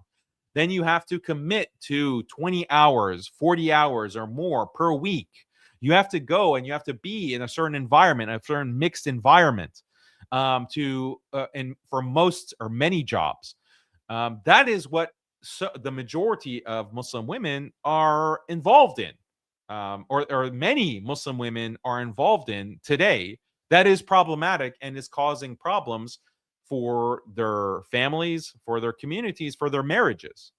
And this vague example that she's giving, or this vague lesson that she's drawing from this story of Asma, is not applicable. Like, Asma was just going to her own orchard or her own palm trees. She doesn't have to make a commitment to 20 hours, 40 hours a week. She doesn't have to abandon her children. She doesn't have to abandon her family. She doesn't need an education for that. She's not answering to a man. She's not mixing with other men. Like, there's just not that same kind of situation that she's involved with, that do make working problematic, that do make working for modern Muslim women problematic today, are all of those factors, all of that baggage. That is what is problematic, not necessarily the fact that women have money or that women can even earn money. Women can work. No, who said, like, did I ever say, or did you ever say that it is something contrary to Islam for women to earn money? Have we ever said haram? That? It's haram for women to be rich. Yeah. Did we ever say that? No, what we've always critiqued about this feminist system is that this is a model of life that is being imposed on women, that women have to enter this whole system, and that whole system makes being a mother and being a wife the second, third, fourth, fifth priority behind education and working and earning. That's always been our critique. But Yaqeen obviously is not interested in making that same kind of critique. Instead, they want to put a rubber stamp on the status quo, on the feminist status quo, and say, oh, well, there's this story of Asma, so you can be a boss babe, just like She she had was. palm Just like she trees. was. She had palm trees. But I think, yeah, I think you're right, Daniel. Like it's what people probably don't understand because we live now today here in the place and the time that we live in. So I think it's important for us to point out the reality that the two, like you're saying, the two situations are not analogous. So you can't extrapolate rules and fiqhi opinions or standards from the past and superimpose that onto today and say, see, they did that, so we can do this. Because I think the reality that maybe some people don't realize is that it's a completely different model. So it's like you have model A and model B. Model A is the model of the Sahaba radiallahu anhum and the Prophet during his time, alayhi salatu wasalam, and all the Sahaba and Sahabiyat. So they did things in a certain way in their model, in the system that they operated under. But then there's another model, a very different model, and it doesn't work the same way. It's not the same system. So model B is very different from model A. It's model B is us today, and how, subhanallah, like to get money, it's not like, oh, I have an orchard of palm trees, or I have a farm, or I inherited money from my father, or I have two dead husbands and I inherited each of them. So now I have this huge wealth that has been just handed to me. Now it's, I have to go to high school, graduate, I have to go to college, graduate, I have to go to a master's or a PhD, or get a job in this field or that field, which requires decades and years and time and effort and attention. And it diverts my attention away. It distracts me from motherhood, marriage and motherhood and family and obedience to my husband. So it's just a very different model. In model A, it didn't work that way. It wasn't like a distraction from having wealth that you inherited. It was not a distraction from motherhood. It was not a distraction from marriage. But today for us under model B, it is. So this is, I know it sounds really basic, but especially for you, Daniel, you've been saying this for like 20 years, but I think it dawned on me not 20 years ago, after you've been saying it for a while, it finally like clicked for me, especially when you read more and more of the seerah, or you learn more and more about the seerah and the sahabiyat and the sahaba, and you start to get a glimpse, oh, this was the mode of life. It's a whole different mode of life, which makes sense. It was 1400 years ago. So of course it was different. So I know it sounds like I'm stating the obvious, but people, that point just flies over people's heads, honestly. Whether consciously or subconsciously, like these sisters, I don't know if they realize what they're saying. She's trying to extrapolate, okay, this is what Asma did, anha, or this is what Umar anhu said, or the Prophet allowed or didn't allow in a certain context, and then saying, see, therefore I can get a PhD. See, I can work with my male colleagues, in my engineering field. No, that's not what it means. I don't know. But actually, let me ask you a question, Daniel, just so we're being like 100% like super fair. So, because I don't want people to misunderstand what I'm just saying now and say, oh, so Daniel and Khalid don't think that we can learn anything from the seerah because it's model A versus model B. So we can't use the seerah of the Prophet ﷺ to take anything from that and apply to our lives today. Like, how do you know what I'm saying? How would you answer that? No, we Like have to just implement is the model of the seerah. Like we implement the model of the seerah. She's just doing it completely wrong. Like she's just taking something like an example and doing these kinds of gymnastics to make it apply to like a modern situation, or to imply that it's applicable to the status quo that we see Muslim women engaging in, unfortunately. Like that was the problem. Like ideally we should be implementing the example of the Sahaba, and that's it. Like but that's we not should possible aspire. We should aspire to implement that model.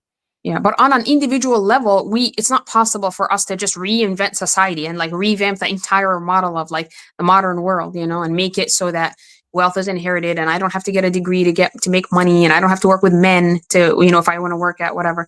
Yeah, so I just think, but can we like see them as exceptions? Like, can we see that there are exceptions, but what the ideal is and what we should aspire to is the way that the Prophet ﷺ lived. Like this is the cognitive dissonance that we see from some Muslims. They want to claim that, oh yeah, Islam is a way of life. They want to reiterate that kind of slogan, that motto, that Islam is a way of life. But then when it comes to, okay, you actually should try to aspire to a different way of life, then we don't want to do that. Like we don't want to actually change the way that we're living our lives. Like we should aspire to a situation where women are prioritizing their families, they're prioritizing their husbands, they're cooking and they're cleaning and they're taking care of children, and that's the default. Now, if you can't do that because of these contingencies, because of these other factors, because we do live in a broken world, we do live in a society where structure makes it difficult to follow Islam, okay, we recognize that that's an exception, temporary, and we try to work towards the correct model, the correct solution. Like, that's, I don't understand, like, why is that so difficult to understand?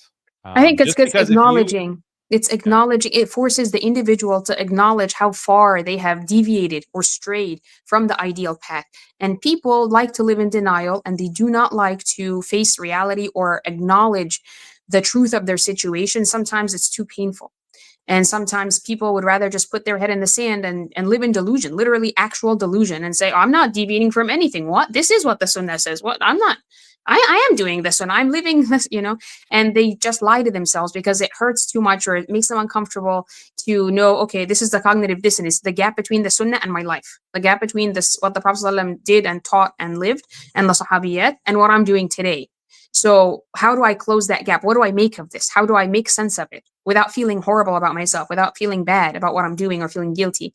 And so they just lie kind of and a say, well, there is Western, no gap. This is the Sunnah, And it's not. Just acknowledge, just admit to yourself, look, I'm doing the best I can. And like you're saying, Daniel, we do live in an imperfect world. We live in a broken society and we don't control all of society. لَسْتَ عَلَيْهِمْ بِمُسَيْطِرٍ. You are not going to control other people. But you can control yourself and just do what you can. And in the circumstances that Allah gave you, just do the best that you can. But it doesn't mean that you don't teach other people, hey, you should, don't look at me. I know I'm a working mother and I do leave my children at home because I have to, because whatever reasons I have in my life. You, if you can, work and stay home. And if you have children, stay home with them and put your husband first. And I think people don't, because they feel a sense of hypocrisy. They're like, well, I work. I'm not going to tell other women not to work. You can work if you want to, honey. It's yeah, I just how don't some women do understand it. the impulse, like, to just justify what you're doing. Like, can you acknowledge, like, I can acknowledge about myself that I'm not a perfect person. I'm a sinful person. I do the wrong thing. I do things that are not acceptable. I don't try to change Islam to accommodate what I am doing to make myself feel better. No, I just recognize that I'm a sinful person, and that's why it's necessary to be constantly making istighfar, trying to do tawbah, trying to do good deeds so that you erase the bad deeds. Like, that's the nature of being a human being. So, but we don't try to change Islam to make people feel better about their sins or about the things that they're doing wrong. Like, Yeah. I I think that's mean, a basic rule.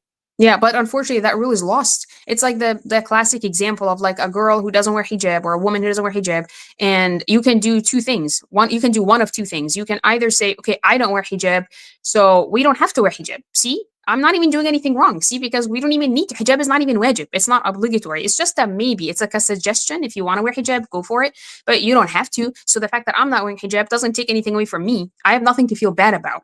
That's one route you can take. But the other route, and this is the more difficult route, is to say what you just said, Daniel. I am a sinful person. I'm not wearing hijab and I should be wearing hijab. Wearing hijab actually is mandatory and I'm just not doing it. And that right there, you see those two sentences when you juxtapose them, I am not wearing hijab and I should wear hijab. That hurts. When you put those two together, nobody likes that, But the honest, truthful, courageous path is to take this path of saying, acknowledge and admit your wrongdoing, your shortcomings, and just say, I'm human and may Allah guide me. وَقُلْ رَبِّ زِدْنِي عِلْمًا. Say, Allah, increase me in knowledge and increase me in practice. And just admit, like, yes, I'm wrong. I'm just weak. وَخُلِقَ الْإِنسَانُ ضَعِيفًا. The human being has been created weak. We are all weak. So this is my weakness. I'm struggling with hijab. I can't wear hijab. But I know I have to wear hijab. And anyone who asks me, a sister comes and says, do I have to wear hijab? I tell her, yes, you do have to wear hijab. And don't look at me. I'm not wearing hijab. That's on me. That my bad. May Allah guide me. Do you know what I mean? So it's two different approaches completely. And one of them, this reminds me actually of an ayah in the Quran, because Allah juxtaposes two things in this ayah. Allah talks about hawa wal huda. The hawa is like, your ego, your whims, this idea, hyperfixation on your feelings, and then al-huda, the guidance from Allah. And actually I have this ayah right here because I was thinking about it earlier. Like Allah says, this is Surah Al-Qasas actually, ayah number 50. Allah says, فَإِن لَمْ يَسْتَجِيبُوا لَكَ فَاعْلَمْ أنما يتبعون أهواءهم. So the word أهواء, right? يتبعون أهواءهم ومن أضل ممن اتبع هواه بغير هدى من الله. إِنَّ اللَّهَ لَا يَهْدِي الْقَوْمَ الظَّالِمِينَ. So the translation is roughly, the meaning translates to something like, and if they do not respond to you, إِن لَمْ يَسْتَجِيبُوا لَكَ فَاعْلَمْ أَنَّمَا يَتَّبِعُونَ أَهْوَاءَهُم. Then know that they are only following their hawa, their ahwa, their desires, their whims, their ego. So this idea of hawa, keep that in mind. And there's a juxtaposition that Allah draws. Allah says, وَمَنْ أَضَلُّ, and who is more astray, who's more distant and far away and lost than the person who follows his hawa بِغَيْرِ هُدَى, his hawa without huda from Allah, without guidance from Allah. Certainly, indeed, Allah does not guide those who are zalimin, those who do injustice. So this idea, do you know what I mean? I don't know, in my head that like makes so much sense. This dichotomy of hawa on the one hand and huda on the other, like your own ego and your whims and desires, whatever your nafs wants you to do, versus the huda of Allah. And a lot of people, they just say my hawa, whatever my nafs wants, that is what Allah said. And they just negate the huda part. They say, no, let's just put it over here. There is no huda. What I'm doing is that, And it's just, Allah says, who is more lost than that? Who is more lost than the person who follows their own hawa without the guidance that Allah sent? And actually, Allah calls the Quran guidance. At the beginning of Surah Al-Baqarah, Alif Lam Mim, ذَلِكَ الْكِتَابُ لَا رَيْبَ فِيهِ هُدًى لِلْمُتَّقِينَ. This word huda comes up again. This is the book that there is no doubt in it, and it's guidance for muttaqeen. So the idea of like raib, like doubt or uncertainty, and it's juxtaposed with huda, guidance. So the Quran is a book of guidance that tells us, okay, this is how to live your life. Yes, you should be wearing hijab. Yes, you should stay home and prioritize your home, your family, your husband, your children, as a wife and as a mother. And there is no doubt. And I think that what we're suffering, like I was saying earlier, Daniel, at the beginning of the stream, we're suffering, I think, as a generation, as like a society, from just an absolute sense of chaos and lack of certainty, lack of any sort of grounding, anything that grounds us in any sort of logical or solid and stable tradition. So we have this instability, the sense of anxiety and self-doubt, just constant doubt. And the Quran is for this. It's for getting rid of that doubt, that raib, this idea, la rayba fih, there's no doubt in it, because it's huda from Allah. But when you take away the huda, the guidance of Allah, and you're just going with your own hawa, with your own whims and ego, it creates so much anxiety and it makes you so scared and nervous. Here's a super chat that is related to what you're talking about. So let me just share it. Yeah. Armanla says, I was talking to a girl that I mentioned the verse of the Quran 434 الرجال قوامون على النساء to her, and she was baffled. Her primary education was in an Islamic school. So this is an Islamic school attendee or graduate. They never taught her this verse. Okay, then it continues. She first called me a Tate fanboy. So, Andrew, you're getting called a red pill, toxic masculine misogynist because you're citing Quran. Then I showed her the tafsir and she was speechless. A lot of girls are wired in a liberal mindset in the USA/West. She wants to work, and I said, you don't gotta. She said, I must. I told her that her mind is colonized by a white woman ideology that she wants to work. Okay, I don't think it's limited to just whites.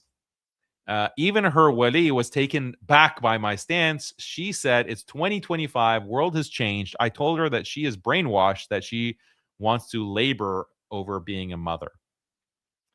So yeah, these are the basics, that it's unproductive to focus on the basics. Remember, the bare minimum. It's unproductive. Like they didn't even understand like the basics of marriage, like the ABCs, as you put it. You never heard of this ayah? Well, I would say that even if she heard of it, okay, the way that the compassionate imams teach the ayah, they don't even translate it correctly. They just teach it to mean like the feminist equality between husband and wife. Well, that's why when she heard the tafsir, she was speechless. She was like, you did not just say that to me. Yeah, and this is someone who has gone through Islamic school. SubhanAllah. This, you have to homeschool your children. I'm sorry, this is not a thread about homeschooling, but I'm sorry, you need to homeschool your children. This is crazy. Yeah. It seems like we're stuck on the specifics. A man has to provide, and that's the conversation that I see online. You see a woman, even if you have so much of money, you don't have to contribute 1 cent, and you're not paying for anything. But you're telling me, at the time of the Prophet ﷺ, there was flexibility. Exactly, right? It's not a one-size-fits-all where there are no exceptions to the rule, right? there is room for accommodation, and we really need to start factoring that into our conversations. What was the rule? Okay, so again, she says there are exceptions to the rule. You haven't conveyed the rule. You haven't established. You've spent no time talking about, well, what is the actual rule here? What is the rule? So if you don't talk about the rule and you just talk about exceptions, that framing makes people gets the people the impression that, well, I can do whatever I want. Like I can basically do whatever I want, and there's gonna be some example. There's gonna be some something in either the sirah or in fiqh. I'm sure there's something that we can find that my situation would also be accommodated. Like that's the kind of attitude. Like that's the relationship. A lot of this, like to make it a little bit more abstract. What is the relationship between us and Allah? It is one of being a slave. We are slaves to the master, and we obey the master. Like that's the general kind of relationship that we as creation have with Allah. Obviously, it's more expansive than that. We also love the Creator. We love our master. We fear Him. But there's a hierarchy. There's an order, and I am an obedient slave. I strive to be an obedient slave. And that attitude makes me feel like, well, what do I have to do? Like, what does the master want me to do? Like, what are the requirements? And I'm going to identify the requirements, and I'm going to follow those requirements. I'm going to obey those requirements. That's the tenor of the relationship. That is the tenor of my relationship with Allah. That should be like the central pillar of that relationship, is that desire to just follow the law, to follow those things. But if you present like Islam in this general way that, oh, well, there's so many exceptions and it's so complicated and there's flexibility, that attitude actually that you're conveying, it's actually affecting the tenor of the relationship. What you're conveying as the tenor of the relationship between a Muslim and Islam is actually damaging. It's actually very damaging, because you're taking away the idea of, no, there is something that you have to follow. There is guidance, and you have to mold yourself. You have to comport yourself to that. It's not going to meet you wherever you are, and hopefully there's going to be some flexibility, and oh, there's going to be an example that we can point to, and oh, there's a rukhsa there or here. Like, do you see the difference? Like ta'ah, like obedience. Sami'na wa ata'na, like we hear and we obey. Like that kind of attitude.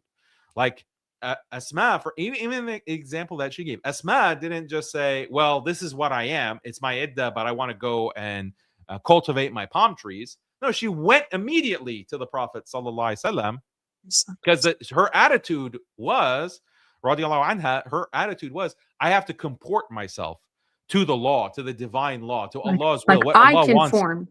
Yeah, I conform. Not the law doesn't conform to me, my whims. I conform myself and my whims to the law. Yeah, or I don't say something like, well, I'm sure it's flexible. Like, I'm sure, like, oh, there's exceptions to the rule. Like, I'm sure, like, that's that attitude. Like, when you start adopting that attitude as a Muslim, and anyone can fall into it, even I can fall into it. That idea that, oh, well, it's flexible. Like, there are different ways that things can be done. There's different Like, models. It doesn't have to look. It's not a monolith, you know. yeah, it's not a monolith. There's plurality and flexibility. Like this kind of attitude that comes from the compassionate imams and from the Dawah Mafia. And this is, believe it or not, this is exactly what you've heard of RAND, right? RAND, what is this American think tank, the official think tank of the US military, and how they were strategizing. They've been strategizing on how to reform Islam in order to do counterterrorism, counter-extremism after 9/11. How do we reform Islam and make these Muslims less extreme? And one of the pillars of their strategy is to educate Muslims that actually fiqh and Islamic law is very complicated, and there are all these nuances, and there's so many exceptions. That's part of their counter-radicalization strategy. That to make Muslims, and they're psychologically, what happens is that you start thinking that, well, okay, things are complicated, then I don't feel that same kind of drive or impulse that I need to, like, this is the law and I need to obey it. And I mean to be strict about that. And I shouldn't be compromising and accommodating, this Western status quo or this other model that is being introduced by the West into Muslim countries. Like, we can't compromise. We can't accommodate this. Because that's actually the bigger dynamic, is that Yaqeen Institute, most of their audience, just by virtue of demographics, most of the world's Muslims are outside of the West. So you have Muslims in these other countries, Muslim countries, that are watching this content, and a lot of Western culture is being introduced to those societies, to these, whether it is Pakistan, whether it is Malaysia, whether it is Indonesia or Algeria or wherever, the Western culture is being introduced, and people are resisting that. People are resisting the Western culture. They are resisting the Western model because they want to stick to Islam. Islam says, no, we're not going to accept this type of dress, this Western dress. We're not going to accept these Western companies that are coming and demanding that we mix genders and that we have to send our women to go work to them. We're not going to send our daughters to these universities that the West is establishing in our countries. So there's a resistance. And part of the social engineering is to portray, look, here's Yaqeen Institute, or here's Yaqeen Institute. Here are these imams in the West, and they're saying that it's all flexible. Everything can be accommodated. There are examples. Look at this example of Asma, or these. Look at Aisha. She was a legal professor, and Khadija was a Fortune 500 CEO. And like, this is literally what they are conveying in order to socially engineer the Muslim societies to be more accepting of Western norms, including feminist models of life. Yeah.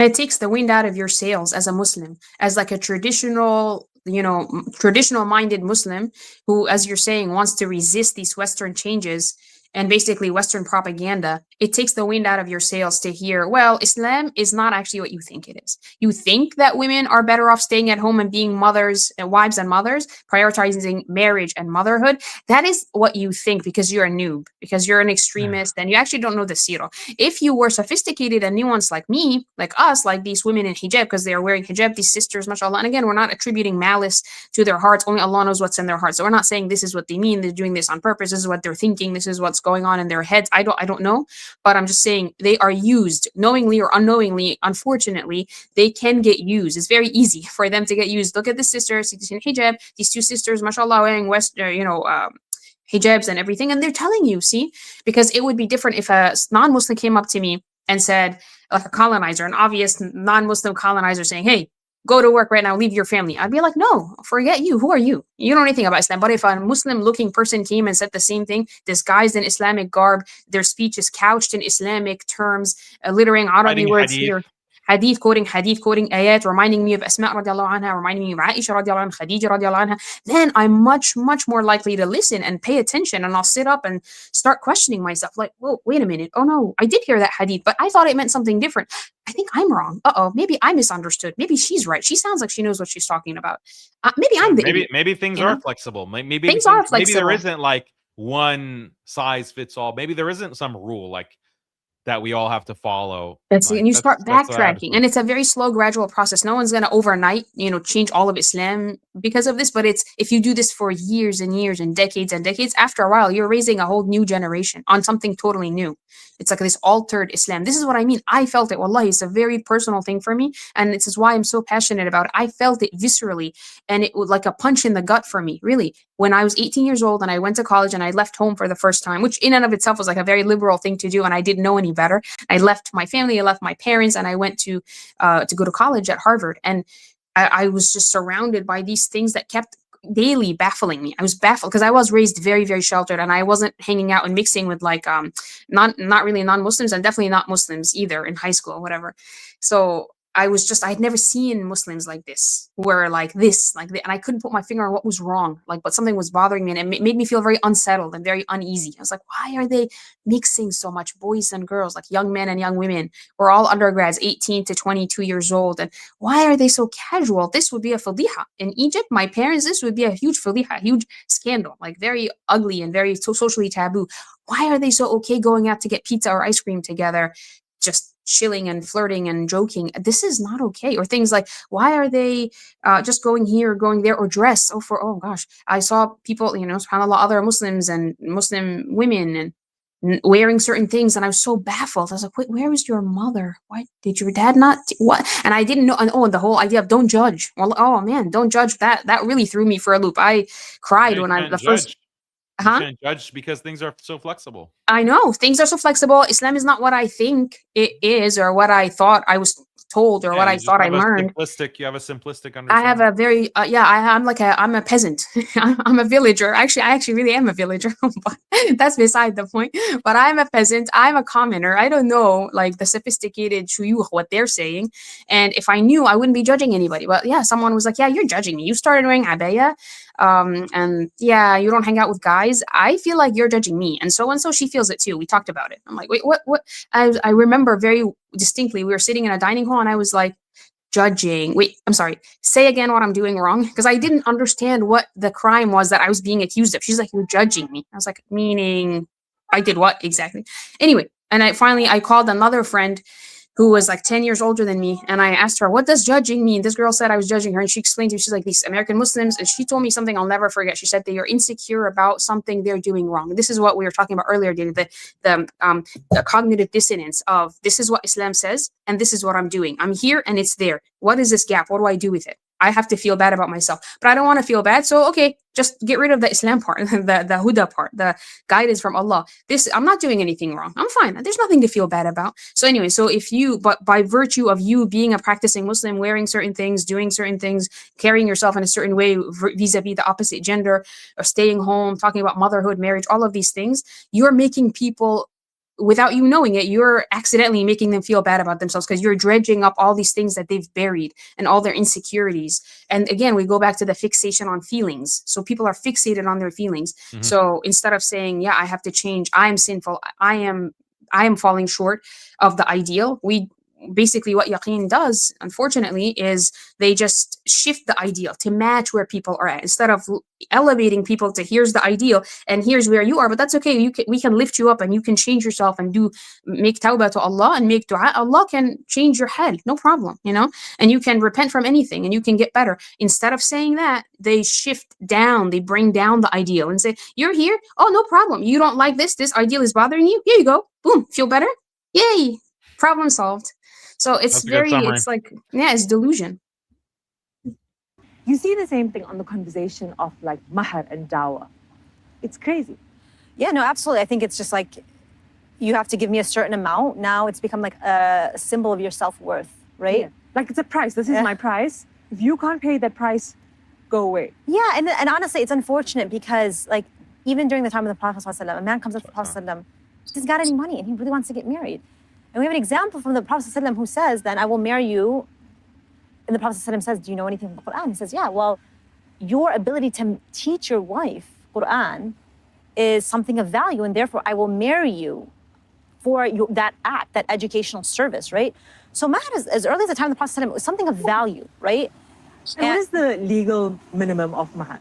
Depending on the school of law. So some schools of law identify a legal minimum in terms of monetary value. So it has to be like a certain minimum, right? So a man has to give something. A man always has to give something. Okay, so we get past that. But now, if I say, Tasneem, I have a master's degree and I come from a good family and the minimum a man must pay for me is 1 G-Wagon and 5 bars of gold. Like, where does that fit into the conversation?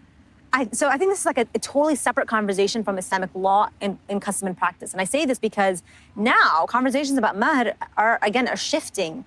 So we're not talking about what Islamic law requires or doesn't require. These are norms and practices in the community that in some cases are unfortunate because it's affecting, again, even your ability to start a marriage. And I think that's so hard already. It's so hard already. And by the way, like I make it a point because I know some people have come up to me like, I can't believe she asked that. It's like, listen, it's your right to ask that. Yeah. But what I want you to think about is, what does that mindset do for you when you're entering marriage, right? What does it mean for yourself and for your husband, for your marriage, like how you're approaching the concept of marriage? If you're setting it at a high price point. So ask what you want, because that's your right, but really think deeply about the implications of that decision, because and that's it's missing. Not the price of you. It's not your price. Like, just, there's no, you are priceless, girl, right? No, but really, like, don't set aside, if it's about your self-worth, that's a problem. It's not about your self-worth. You're not selling yourself for marriage. And so if that's the attitude you're going in with, that's harmful for you. We really need to take into consideration the implications of asking for something that's unreasonable, because there's consequences to that. I love that you bring up flexibility, because that's really what you need when it comes to mahar. Yeah. Did we see any examples of that in the time of the Prophet sallallahu alaihi wasallam? So in the time of the Prophet, we have that example of offering something of value. And throughout history, in fact, you have so many fluctuations with how meher actually manifested, right? So do you have to pay it all up front, or can you delay it? Can you pay it in installments? These are all these are all legal debates and opinions that have existed. For a long time, mahr and even the nafaqah, right? So what a man has to spend on his family, it wasn't, you're not getting cash, right? You're getting, literally, he has to put bread on the table, right? So that just meant he needed to bring food home for you and buy your clothes. So it wasn't necessarily that he was giving you money to do that as well. And then, of course, over time, that switches to cash payments for a lot of societies. And so, like, to me, like, again, that alone screams of, like, the flexibility that was inherent to your meher, your nafaqah, all of the money involved. It wasn't even always money, right? And so that's important. Like, what does that mean? What does it look like for us today, right? Because situations change. Like, communities change, situations change, like, the economy changes. And right, and again, and this is what I think makes me sad about these conversations, because when you have, like, such a limited view where you're just quoting Islamic law, I'm like, and it's dogma. It's like, this is it, and there's no flexibility. Yeah, I'm like, you're doing a disservice to Islamic law, because Islamic law had so much room to accommodate custom. It had So there you go. Again, repeating the same thing. Like, you're doing a disservice to Islamic law by quoting Islamic law. Yeah, and I think this goes back to what I kind of mentioned earlier, Daniel, like people who are coming from a place where, I don't know, their parents or their grandparents were what you call dogma. This is dogma. This is rigid. That we're just stop quoting the rules at me, you know? And they are sweet. So that's they perceive that as one extreme. It was too harsh, too rough, too rigid, too inflexible. So now they are fixated on this idea. How many times has has one sister or maybe both mentioned the idea of flexibility? I think we should do a count. I wish we had counted from the beginning how many times. Accommodation. Accommodation. Like, so what she's saying about the mahar, it sounds good. Like, and that's the kind of deceptiveness here, because you show this clip, like, imagine the past 4 minutes where she's talking like, don't be unreasonable with the mahar. Like, don't think that this is your worth. Like, don't try to, like, gouge people for more money. Like, we listen to that and we think, yeah, that's actually a good perspective, because there is a problem of, like, gouging potential suitors with a very high mahar. Like, that is a real problem. So you listen to that and, oh, well, she's saying something that's good. Like, this is good on Yaqeen. Like, this is not feminist. This is actually contrary to a feminist perspective. Great job. But look at how they're using it. She's using this flexibility with mahar to serve the larger point of, this is flexibility when it comes to Islam in general. And if you get rigid and you cite Islamic law, this is unproductive. Like, this is something that is actually constraining you, and it's actually ignorant. Like, you're ignorant by citing Islamic law. It's unproductive. It's not something that, if you were more educated, you're more understanding, you would know that there's all this flexibility to accommodate different forms of life, different gender roles, different styles of marriage. Like, that's the overarching point that she is using the example of mahar to serve. Yeah. And I think this is absolutely the overarching theme of this entire like session that they're doing. It strikes me as like A, complicating what should be simple, and B, erasing the black and white, like taking something that it should be and is actually in reality black and white with some gray in the middle, making the entire thing gray. Don't you think? That's what it's striking me as listening to it. There is black and white, there is obvious haram and halal, and then there is a legitimately gray area in the middle. But if you want to use this and you want to manipulate this a little and fudge the numbers a little bit, you can, by just extending the gray so that it overtakes both sides. It overtakes, things on this side and things on that side where there should have been a black end and a white end. So there's actually black and white. And just say, no, the whole thing is gray. If you just look at the sirah, you would know. If you just know all the exceptions, you would see that it basically citing so many exceptions that it essentially obviates the rule. It like erases the rule. And that reminds me of a hadith, the hadith, Daniel, of the Prophet ﷺ when he says something like, it's not in front of me, so but the idea is al halalu bayyin wal haramu bayyin, the halal is clear, it's obvious, and the haram is obvious, it's clear, it's known. So these are the black and whites that I'm talking about. This is what I mean. And in between there are matters of shubuhat. So do you know what I mean? So this reminds me of that. But if you make everything kind of about the in between and extend that gray so that gray area in the middle, it seeps outward and it just overtakes everything, the haram and halal also kind of start to dissipate. So that the haram is no longer bayyin and the halal is no longer bayyin. So the requirements for marriage and the requirements, the duties of the wife, that's no longer bayyin. That, Yeah. So it's very dangerous. And it reminds me a lot of that hadith, really. Yeah, well, it also reminds me of the ayah Which from Surah Al Imran of the muhkamat, mutashabihat. So Allah says, it is He who has sent down to you, O Muhammad, the book. In it are verses that are muhkam, which are like precise and definitive. Solid, precise, definitive. Yeah. They are the foundation of the book. Kitab. And others are unspecific, mutashabihat. And as for those in whose hearts is deviance from the truth, they follow that which is unspecific, the mutashabihat, seeking discord and seeking an interpretation suitable to them. Okay. So the word for ta'wil, that's the interpretation. Yeah, ta'wil. Oh, subhanAllah. Okay, you win. And no one. This is the 7th ayah of Surah Al Imran. I'm sorry, I cut you off. You can finish the ayah. Sorry, what was it? Oh, and no one knows the true interpretation except Allah, but those firm in knowledge say, we believe in it. All of it is from our Lord, and no one will be reminded except those of understanding. That's the ayah. So I mean if you make the whole deen, like that's the trick, right? Because Allah is not saying that there are no mutashabihat. Everything is muhkam. Yeah. No, the mutashabihat are also in the Quran. The mutashabihat are also part of the Sharia or part of Islamic law. So no one can say, if they start like just dwelling in the mutashabihat, no one can accuse you of departing from the Quran and Sunnah, because you can always say, no, it's in the Quran and Sunnah. Yeah, it's plausible deniability. Like I didn't make it up. You're not making it up. You're right, but you're so misleading. But so Allah is pointing out the deception that you are just focused on the mutashabihat and you are just disregarding the muhkamat, the things that are precise, definitive. You're just hand waving them basically. Yeah. So this is exactly what we're talking about. And this reminds me of, I'll do you one better. Now, not to be outdone. No, it's not a competition, guys. Marriage is not a competition, okay? Please. Yeah, because you get dominated, you get owned, you get bodied, because I go hard in the paint. That's why. Well, listen to this.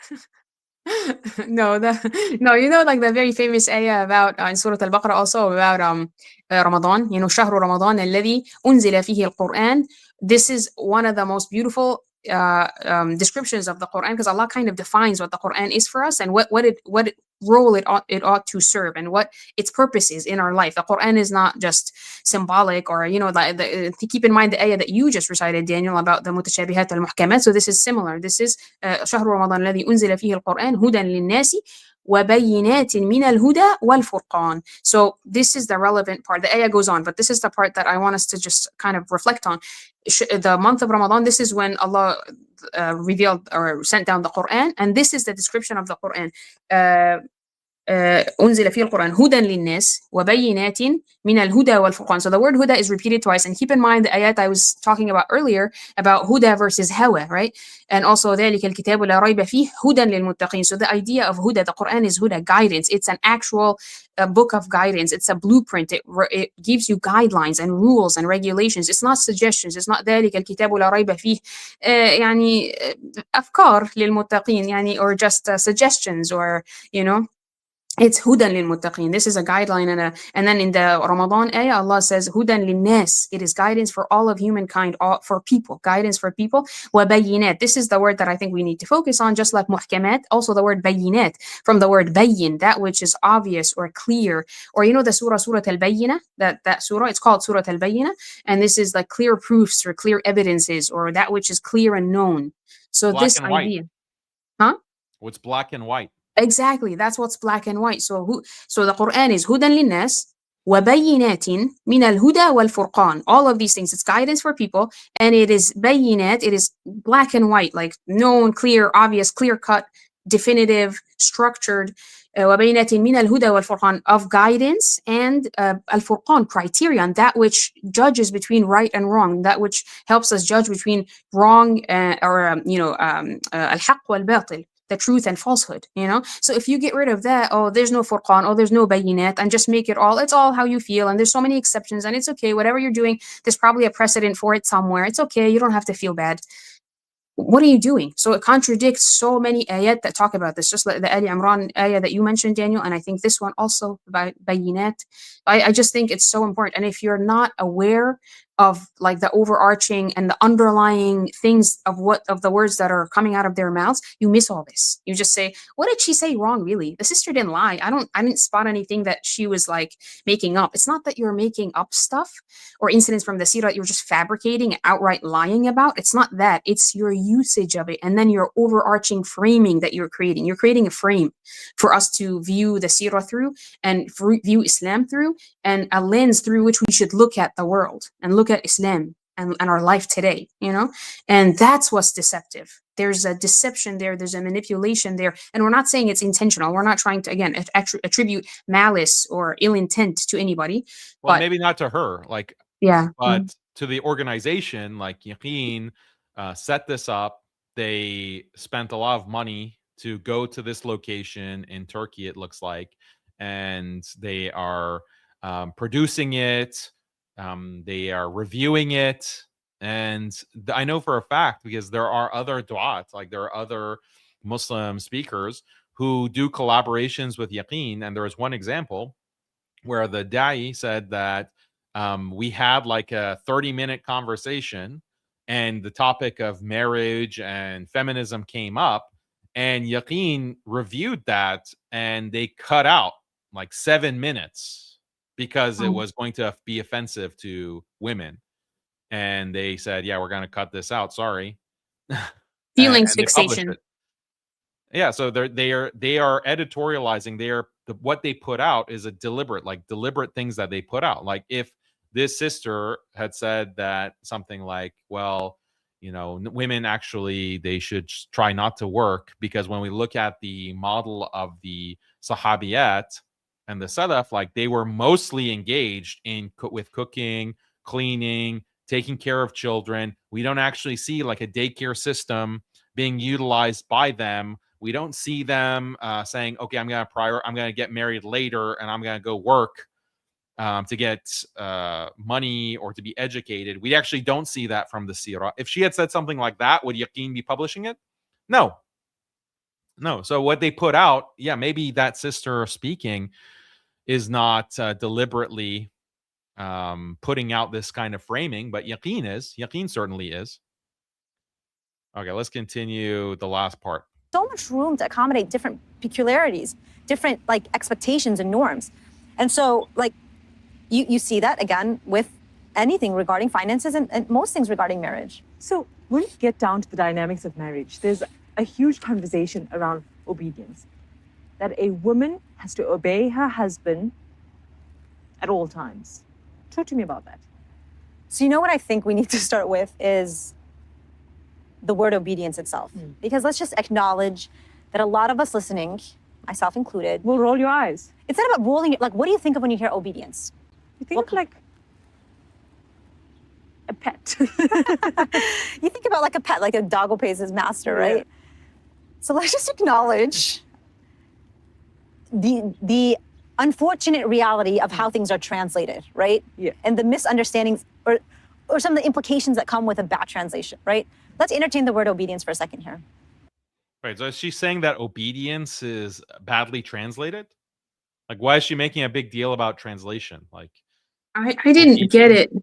I think she just means, I'm assuming again to be charitable to her, I think she just means that as modern women, to our modern ears, in our feminist times, it makes us cringe. It's a word that makes us like wince.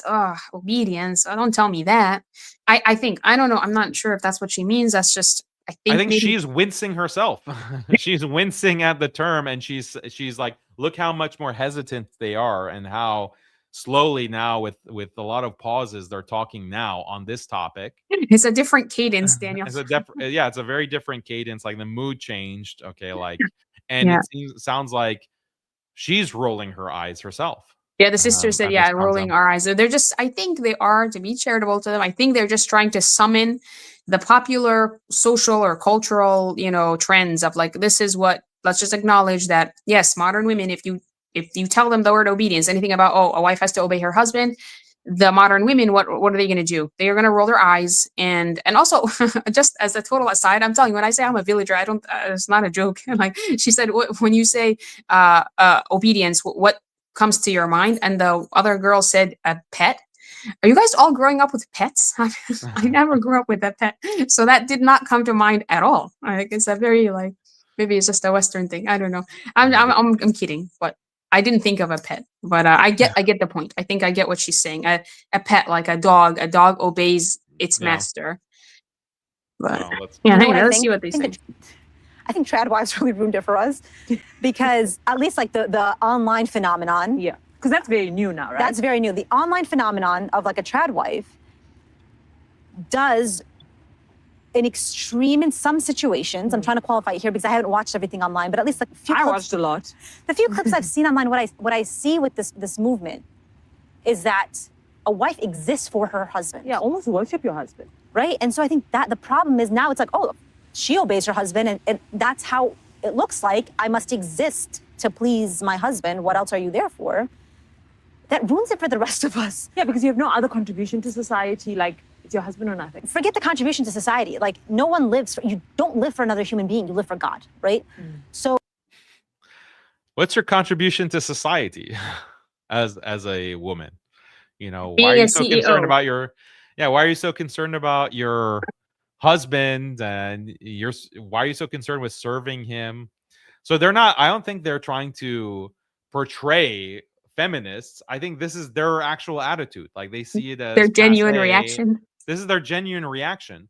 Maybe. So again, like what she's saying, you're independent, and the idea like that you're worshiping your husband. Oh, this is so like offensive.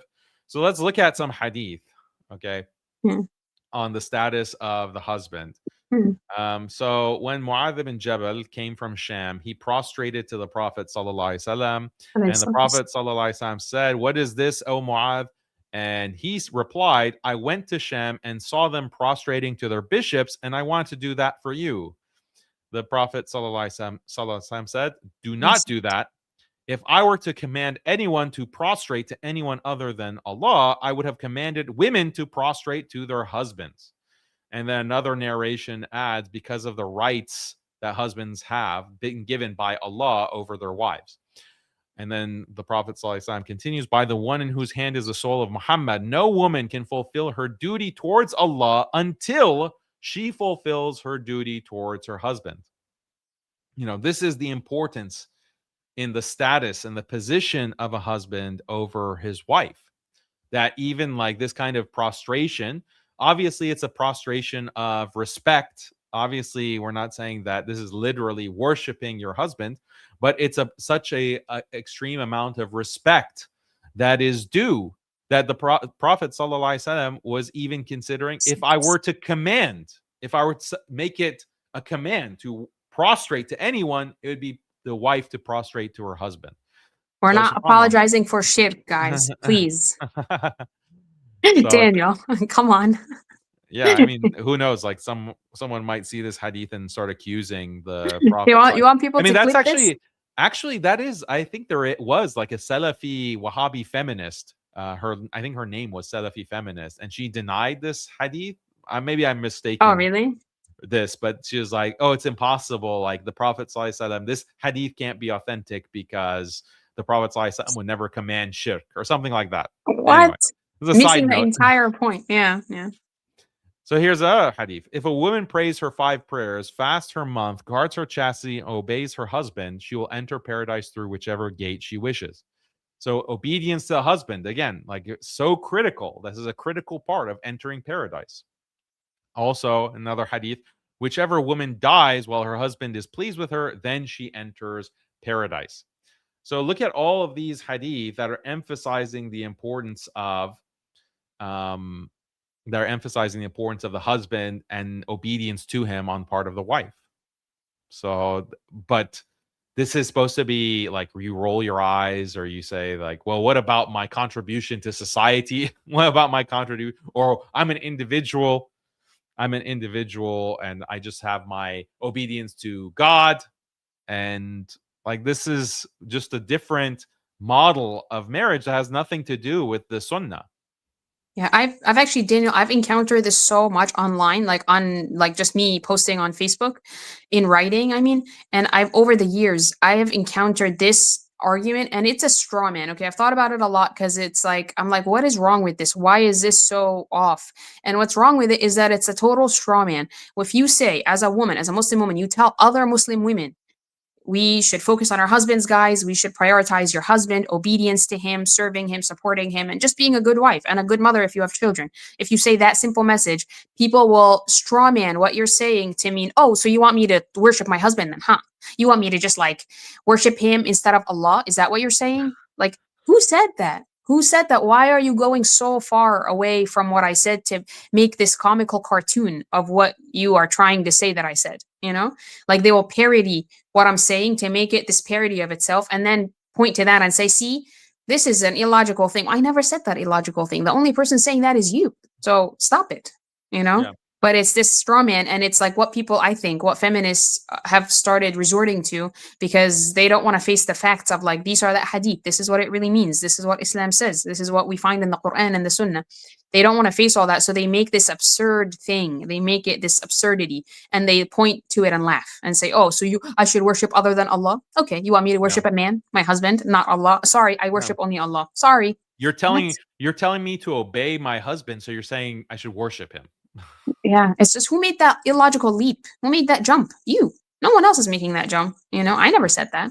But you're like putting words in my mouth to make me sound silly, to make the whole point irrelevant. Like to me. Yeah, sorry. No. Yeah, it's these are the tactics that they use, and it's like feminist tricks. Repeating it. Yeah. So let's continue. I think we can all agree that the idea of respecting and following your husband's lead and doing all these things, they don't bother us at that level. In fact, I think a lot of us would appreciate that. Yeah. No, we want you to fulfill your responsibilities. We want you to do it right? A friend of mine said the other day, she says, the patriarchy must patriarch. Right? That's not the problem. Just do your job, right? All jokes aside, is that I think that most women don't have an issue with that. Should I add a disclaimer here? Yeah. No, I was just being sarcastic. Should I add another disclaimer here? Right? I think a lot of women, again, like if you have a solid example, right, we can go. That's crazy. That's crazy what she's saying. I didn't get it. Yeah, what is she talking about? I know she's joking. The disclaimer, what? But she didn't add the disclaimer. She said like most women don't have a problem with obedience. What, no, did you say obedience or the patriarchy? Wait, can you play it back? I just missed it, and then she made a couple jokes, and I no, she's talking about obedience. She's saying like most women don't have a problem with obeying their husbands. Oh, not the patriarchy. Okay. So she's not saying explicitly women have to obey their husbands. She's not going to say that explicitly. She's going to just refer to the idea and kind of again hand wave it like, well, no one has a problem with that. Like most women don't have a problem with obeying their husbands. Yes, they do. Yes, this is a huge problem. This is a massive problem. It's like the of- elephant in the room. Yeah. This is like this is the elephant on your face, like the elephant sitting on your face. Of course they have a problem with obeying their husbands. Of course, this is the problem of the hour. This is the need of the hour. And again, if she comes out and makes a strong statement like, yes, this is a problem. Okay. Oh, well, that means you're blaming women. Yes, women should obey their husbands. Oh, so you want women to worship their husbands? Oh, this is misogynistic. Oh, why are you trying to keep women in cages? And not only the Muslims, also non-Muslims say, oh, see, it's true that in Islam, women are subservient. Oh, it's true that in Islam, women are slaves to their husbands. So it's all of this kind of backlash they avoid by just quickly like, no one has a problem with this. No one has a problem with, no woman has a problem. Most women don't have a problem with obeying their husbands. So this is, again, a dereliction of duty, and it's just a shockingly incorrect thing to say. Like, where do you even get the impression that women don't have a problem with this? They clearly, you have a problem with it. You're saying earlier that obedience, like the problem of translation and the problem of what the connotation of this, what do you think? And then she says, the other lady, that, oh, it means like being a pet, like being a dog. Yeah. So like clearly there is a problem. There's a massive problem that they have with obedience. Yeah. Down the route of maybe the Here, I'll play it back since you said you didn't really understand what she was saying. A friend of mine said the other day, she says, the patriarchy must patriarch. right? That's not the problem. Just do your job, right? All jokes aside, is that I think that most women don't have an issue with that. Should I add a disclaimer here? Yeah. Yeah, see? So that she That could be what? referring to patriarchy, or she could be referring to obedience of women to their husbands. Like that was the context of what she was talking about earlier. Right. And that's why I understood one thing and you understood something else. And that makes perfect sense, because I'm like, wait, well, how did I misunderstand so much? But maybe I really dozed off for real. But yeah, she said most women don't have a problem with that. What is that? Is it patriarchy or is it obedience to your husband? It's the same thing. It's the same thing. It's the same thing. But I think it's that the whole patriarchy thing, like that's what they're saying. Like obeying the man, the patriarch. Okay, that is what is problematic. Right. To many Muslim women. But she's saying that no, it's actually most women don't have a problem with patriarchy. Yeah, they do. No, aside from that, Daniel, no, that you've made that point and it's absolutely true. It's absolutely correct. And I got the same feeling of like, what are you talking about? If you want to see the problem that women have with patriarchy and obedience to the husband, just come to my Facebook page. You will see the problem on almost every post. It's, if you don't know where it is, I can help you.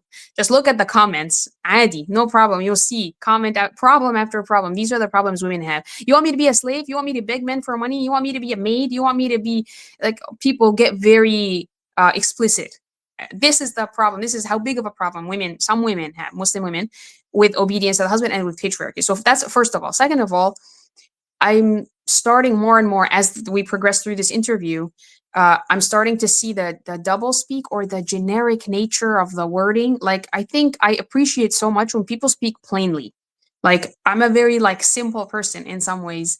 And I appreciate simplicity. I appreciate simplicity in speech, in conveying your meaning, simple, direct communication, just speaking plainly. Don't use all these fancy words and these fancy constructions and this weird phrasing and the weird sentence structure and use vague open words that could be interpreted any way that the listener wants, So I'm saying something, but I leave it open. I say it in a way where it's just generic enough so you understand it however you would like to understand it, so that I don't offend your sensibilities. And somebody else sitting next to you can understand it however they want to understand it, and they don't get offended either. But the two of you understand me totally differently, And the older I get, honestly, the more impatience, the more impatience I have for this. And I'm tired of this. People speaking in double speak, or they speak in this weird convoluted way. It's not clear. It's not clear, and it's just deliberate. It's like, what do you mean? Say what you mean. Khalas, it's fine. If people get offended, it'll get over it. Just tell us what you're saying for real. Stop playing games, Yeah, I mean, you have to code switch. I think I've explained this before, is that they are trying to appeal to people at different levels of religious practice.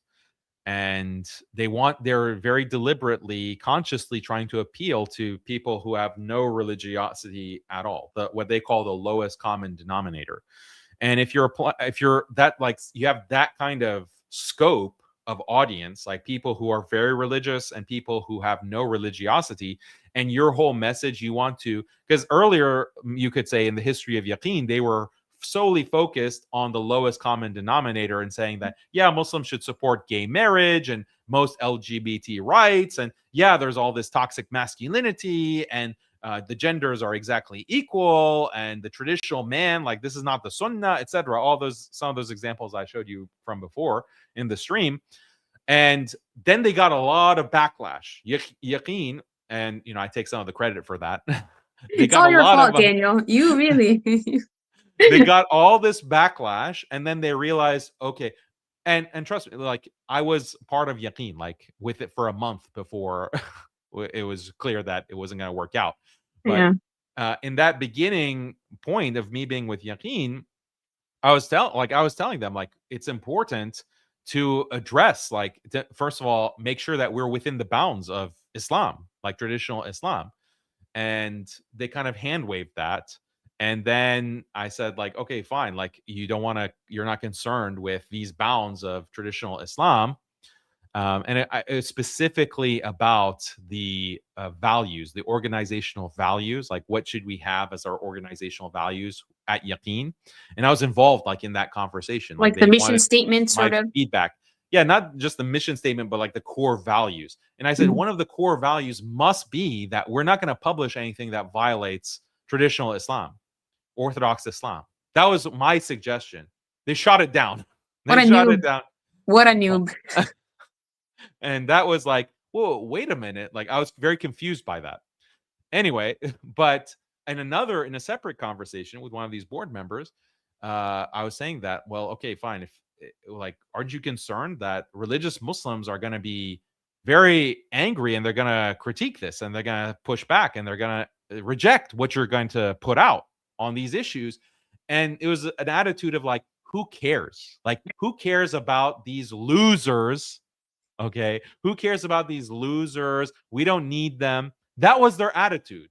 And that kind of explains why, like, they put out so much garbage for years. Okay, and it was only after I started, like, really going at them, really attacking them, starting in 2019, that then they had to, like, pull back. They had to pull back, and now they're kind of stuck between a rock and a hard place, because they want to still cater to the lowest common denominator, really tip their hat to the feminist norms and values, but also they're now afraid. The fear of God has been put into them. They're afraid of backlash, so they also have to sound religious enough.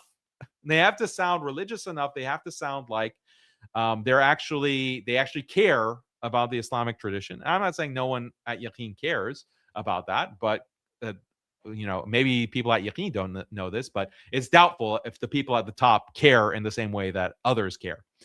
So they have to walk this kind of tightrope in trying to appease both sides. And the way to do that, the way to appease both sides, is to be vague, to just use very non-committal, unspecific language. You just delve in the mutashabihat, in the vague issues, and just use different ta'wilat, like, or whatever is going to accommodate people.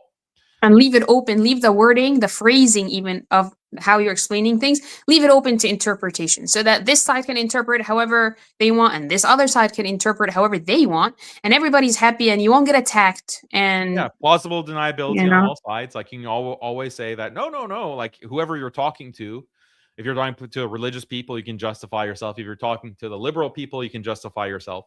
So you're everything to everyone. That means you're nothing.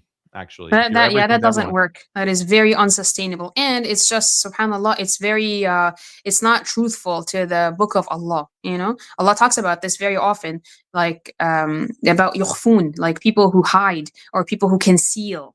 al-bayinat, you know, that Kitman. ends in, yeah, exactly. So what we have sent down from al-bayinat, from, again, this word bayinat, that which is clear cut, that which is definitive, open, clear proofs and evidences. People who conceal that or play around with it a little bit or fudge it here and there, like, this is very serious, actually. It's actually very dangerous. People who do this, especially if they do it deliberately.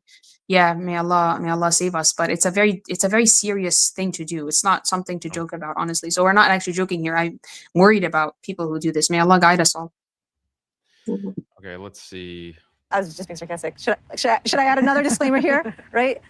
I think a lot of women, again, like if you have a solid example, right, we can go down the route of maybe the problem is that we don't have good examples. Sure, that's a different discussion. But in an ideal world, right, I don't think we have a problem with that. But you need to tell me, is there a cookie cutter mold for how a Muslim marriage needs to be? Before we get to that question, the phrasing also is really annoying. Like when she says, we don't have a problem with that. Like, again, if she's referring to patriarchy, Yeah. if she's referring to obedience to the husband, it's like, it's not an issue because we don't really have a problem with that. Like, is that the way that you talk about the Sharia, about the law, like about an obligation? Like, yeah, we don't have an issue with that. Where is sami'na wa ata'na? Where is like, yeah, we need to take this seriously and we need to implement it and we need to live by it in our day-to-day lives. Like, where is that attitude being conveyed? Instead, it's like, well, you know, we have no problem with it. Actually, many women do have a problem with it. And it doesn't matter if you have a problem with it or you don't have a problem with it. It doesn't actually matter. What matters is obey. What matters is obey Allah, obey the Messenger, sallallahu alaihi wasallam, and obey your husband. Obey your. This is a important aspect of the marriage contract, and the lack of this obedience is what is driving so many Muslim women astray and is destroying marriages, is destroying communities. Yeah, you're absolutely right, Daniel. I'm just thinking now, if you apply it to another context, it begins to sound as absurd as it like really is. Like if you say, I don't have a problem with taking care of my child, that's a very different vibe and a very different atmosphere than if a mother says, I love taking care of my child, right? Yeah. Like, we would call the first example abusive parenting. Like, what do you mean you don't have a problem taking care of your child? That means you don't really like taking care of your child, or you don't really like being a mother, or you don't really want to do it, and it's something you're being Like, dragged is this their into. attitude? Like every month, every October is Domestic Violence Awareness Month in the West, and they push imams of masajid to give a khutbah on domestic violence. Okay. And sometimes some of these imams abide by that, and they're sometimes really pushed by compassionate imams in their masjid to basically preach feminism, this kind of feminist understanding of domestic abuse or domestic violence. What if the attitude was like the imam goes on the minbar and says, yeah, we don't have a problem with domestic violence, like beating women black and blue. We don't have a problem with it, and we move on, and we move on and talk about other things. Like. Imagine how much the feminists would freak out, how much the simps would be ripping out their hair in rage. Like, what do you mean it's not important? Like, what do you mean this is not an issue? Like, they'd go absolutely insane when it comes to the alleged lack of meeting women's rights or what women are owed. But when it comes to what men are owed, their rights in a marriage, yeah, no one has a problem with that. Like, let's move on. And that shows you their priorities. It shows you this is what's sacred to them. You know, what's sacred is women's feelings, and what is owed to women, what women should receive, that is sacred. Do not shirk the duty of expressing enthusiastically with full-throated approval and like gusto. You need to show us that. We need to feel those vibes. We need to dedicate resources, khutbahs. We need institutes dedicated to what women are owed. Yeah, wholeheartedly. I need to feel from you the love, the wholehearted energy. We have to dedicate nonstop, and even Yaqeen themselves, they have so many articles on this topic. Yeah. But when it comes to what men are owed, That's who has yeah. a problem with that? Like, that's whatever. Yeah, and move on. Anyway, what was I Anyway, saying? So it's wait a yeah. minute. Where's the gusto? Where's the enthusiasm? I'm not feeling that. So it's a very different dynamic, and yeah, it's not lost on me the difference. SubhanAllah. Anyway, yeah. So let's finish up. Finish it off. Cookie cutter mold for how a Muslim marriage needs to be. Ladies and gentlemen, there is no cookie cutter mold, right? Drum roll, please. Say that again. There's no cookie cutter, right? Because But why? Okay, let's be right? serious. So again, we've got Islamic law, you've got the bare minimums. As a wife, I want to be mindful of my husband's sexual needs, but I also want to be mindful of his other needs, and I expect the same of my husband. He wants to be mindful of my financial needs and of my other needs outside of money, right?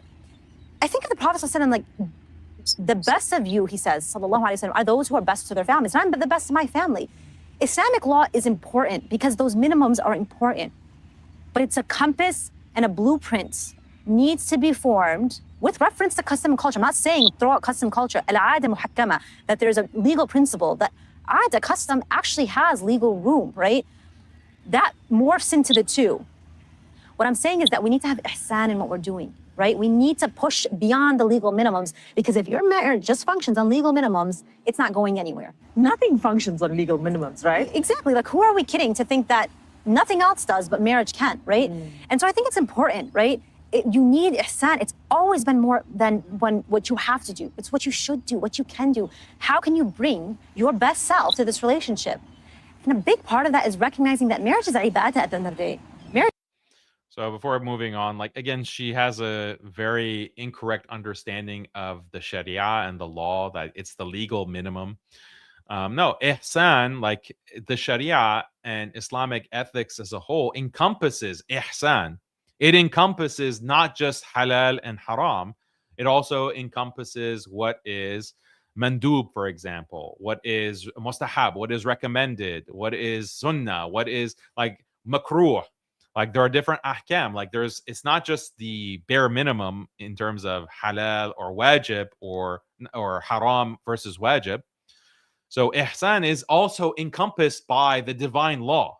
I don't know why she's making this distinction that there is the law and then there's ihsan that somehow goes beyond the I'm law. telling Like, you, maybe she means fiqh. This is the inaccuracy and the trouble with using non-Arabi words. Like in English, I don't know what she means when she says law. Maybe she means fiqh. I'm not sure. yeah, but what aspect of different sunan are included in fiqh? Like, they're discussed in fiqh. Like, it's other things that are recommendable, that are mustahab, that are like, those are also covered in fiqh. Like, good behavior, like those are also covered by. Well, she mentions, if she means law by fiqh, it's inaccurate. If she means law by sharia, the law of Allah, what Allah has revealed, then she's definitely wrong, because ihsan is included. It's within that. It's inside of it. It's not outside of it. Yeah. That's true. So it's a weird distinction that she is making, and I'm not saying that she does this, but others do this. Is like, they want to create this kind of dichotomy between, oh, this is the law, this is fiqh, this is the bare bones, this is the stuff that, like, obey your husband or whatever. Like, that's in fiqh, but we have to go beyond that. And the beyond that they are trying to really foreground are the cultural things. Like, have ihsan. Like, your wife wants to go to work, be mindful that's what she wants. Like, don't put your foot down. Don't reassert the bare minimum. Or your wife just she wants a divorce from you. Well, do ihsan. Like, just give her what she wants. Be mindful of what she wants. She wants a divorce. Don't worry about what's required. Don't worry about the law. Just have ihsan. It's like this vague notion, like, just be a good person, like, just be a good husband, like, vaguely. And when you have that kind of vagueness, then that makes you more susceptible to just adopting whatever is the status quo, what is the cultural norm, right? Christians have this move as well. Like, it's all, being a good Christian just means being a good person. It just means being a good person. Just be vaguely nice to other people. And that's what's important. That's what God really cares about. What's in your heart? It's what's in your heart, Yeah. So it's like moving away from the legal requirements because they are illiberal, they are contrary to feminism, like minimizing that, and instead appealing, no, ihsan. Like, isn't ihsan important? Like, shouldn't It's so we much strive higher. for Like we have to spiritual? aspire. Yeah, we have to aspire to ihsan, like spiritual perfection. And Like we're not even doing Tazkiyah, the basics. We can't even get it right. The ABCs we don't even have. Or you want me to go here? I'm failing here. I'm getting an F. You know, it's yeah, just I'm not saying yeah, the sister means that, but it's just if she looks around the reality, like actual society, there's so many feminist sisters, feminist wives, and people who are looking to get married, but they're like steeped in feminism that telling them this, it's really yeah. not gonna help them. It's Like if actually very you, dangerous. Yeah.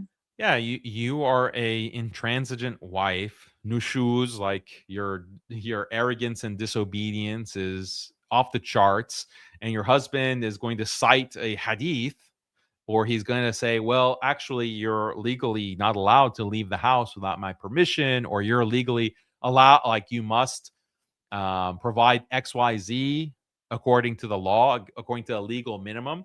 And then now she has this get out of jail free card from Yaqeen by saying, using this line, using this exact argument, saying, excuse me, like, why are you citing the legal minimum? Why are you citing fiqh? Why are you citing the law? Why? Like, this is unproductive. Like, don't you care about ihsan? Don't you want to be more than the We have to be legal more minimum? lofty, you know, more Yeah, you lofty have, than like, just that's what the sunnah is. That's what Mhm. Islam calls us to, is ihsan. So stop citing me the hadith. Stop telling me to do this and that. This is unproductive. Like, that's basically the message that is being received. Okay, let's finish. Mhm. Marriage is worship. Marriage is not always going to be easy. Yeah. Even And if I you love that because when things are going bad and things are going awry, at the end of the day, if you have to just delink it from anything else, like, this is not about my happiness. This is like, I may not be happy right now, or, things are a bit uncomfortable. But at the end of the day, this is for God. Exactly. No, and that's the attitude we need to have, because I've heard so many people say this. It's like, well, if I didn't marry someone because like I fell in love with them, or, I've had that sort of like Hollywood moment, I feel like we're settled. Like I have to settle, and you're telling me to Hollywood settle. expectations are so high. That's ridiculous, right? Because it's not settling. I mean, even if you marry for love, right? You really like this guy, you end up marrying him. You're not going to be in love every day of your life, right? And I think it's that unfortunate impression, like that expectation, that devastates your marriage, because there are going to be days and weeks and sometimes months and years on end where it's just not all roses, right? Because it's only if you marry with God in mind, like I'm doing this, ya Allah, for your sake, that's what's going to get you through the hard times. We're not talking about harmful marriages. Harmful marriages are not the norm. They should not be the norm, at least, right? So the harmful marriages, exception, right? That's something you need to work on and to leave, right? But if your marriage is just hard, and it's going to be hard, keeping Allah subhanahu wa ta'ala at the forefront, I'm doing this for you, ya Allah. I'm going to be uncomfortable. I'm going to push myself. I'm going to, follow his lead in something that doesn't, make me the happiest right now. Like making sacrifices, right? Yeah. That's the essence of marriage. And I can say this about a woman, but like a man. She's saying the exact opposite. Like, what gets you through those hard times, what gets you, like, when you don't want to obey or you don't want to do what is required, what gets you through that is knowing that this is required, is knowing that this is the law, that this is haram if I don't do this. I'm going to be deprived of paradise. Okay, here's another hadith that we can look at. Where is this? Why is it not showing? There we go. Not this one. Any woman who asks her husband for a divorce when it is not absolutely necessary, the fragrance of paradise will be forbidden to her. Like, that is the type of hadith. That's what preserves your marriage in the hard times. Okay, being scared of the fragrance of paradise being forbidden. So you're like so far away from Jannah that you can't even smell. And the smell of, everyone knows that the wonderful smell of Jannah travels far. So even those who are not in Jannah can smell it. But this is how far away these women who are divorcing their husbands for no legitimate reason, this is how far away they will be from Jannah. Jannah will be forbidden to her. This is what needs to be taught. This is real talk right here. Okay, teaching this hadith. Okay, teaching women this hadith, the other hadith that we mentioned, that not like some vague idea like, okay, I'm going to obey Allah and I'm going to try to be a good Muslim. Yeah, that's important. That's important, but that's not enough. That's not enough.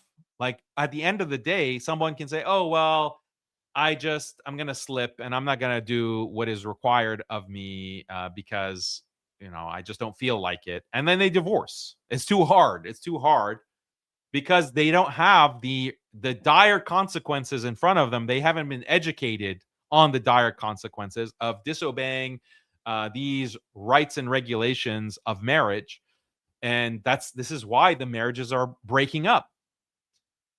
So it's exactly the opposite of what she's saying. Like she's saying that we just have to remember Allah. Yeah, people remember Allah. I'm going to remember Allah as I'm divorcing my husband. I'm raping him in divorce court, and I'm going to take his house, and I'm going to take the kids, and I'm going to take his property. I'm going to demand alimony for the rest of my life. I'm also thinking about Allah. I'm mindful of Allah, So Okay, so it's not good enough. Like just having this kind of mindfulness, like she's basically preaching mindfulness. Like you just have to have a positive attitude towards Allah, and that's going to save your marriage. it's so funny, Daniel. I actually got a different takeaway from her. I was just gonna ask you to pause the video. Maybe it's like the male. See the gender differences literally in action right before your eyes, guys. This is what you took away. The male brain, my female brain took away. Maybe I'm using my emotions. I'm feeling, but I was gonna say, hey, good on her. Credit where credit is due. She's saying because she said a few things like, to be honest, I appreciate it. I didn't think that in this kind of construct that they're building, I didn't think I would hear certain things that I heard her say, like, it's just going to be hard. And sometimes we have to make sacrifices and basically the opposite of this feelings fixation. So I was going to say, hey, but she's props, framing it. She's respect. framing it as like she's framing it as charity. She's That's framing true. it as something. This is something that's good to do.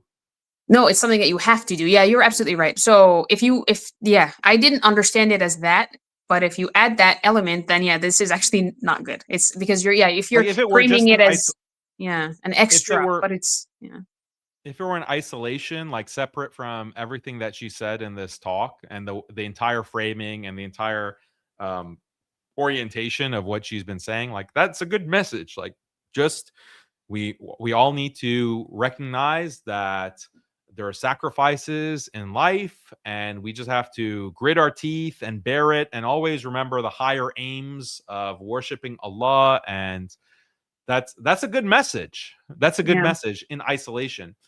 But because she's made such a big deal about contrasting the legal minimum, as she puts it, and ihsan, and she's done so much to minimize she won't even like say it. Like she won't even explain to us what the legal minimums are.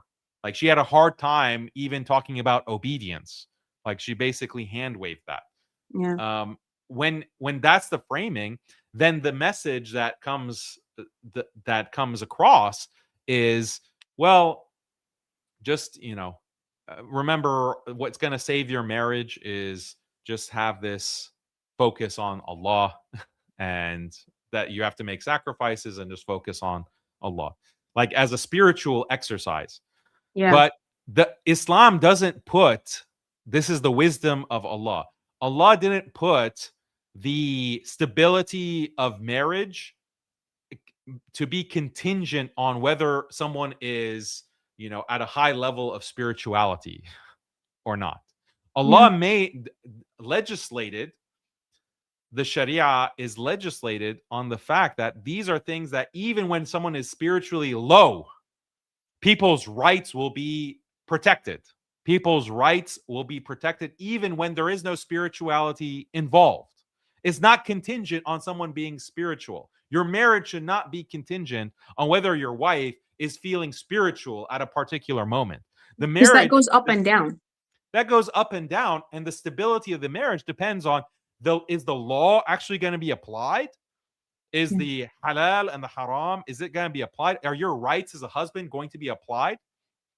Like my wife on that particular morning, she didn't feel particularly spiritual. Therefore, she went and demanded a divorce and like went and spoke to some lawyers. And now she's threatening to take away my house and my kids and my property because on that one day she wasn't really feeling it spiritually. Like Islam doesn't make the marriage contingent on, or the marriage, even the contract, contingent on the fact that you're spiritually into it on a particular at a particular time. Do you see what I'm trying to say here?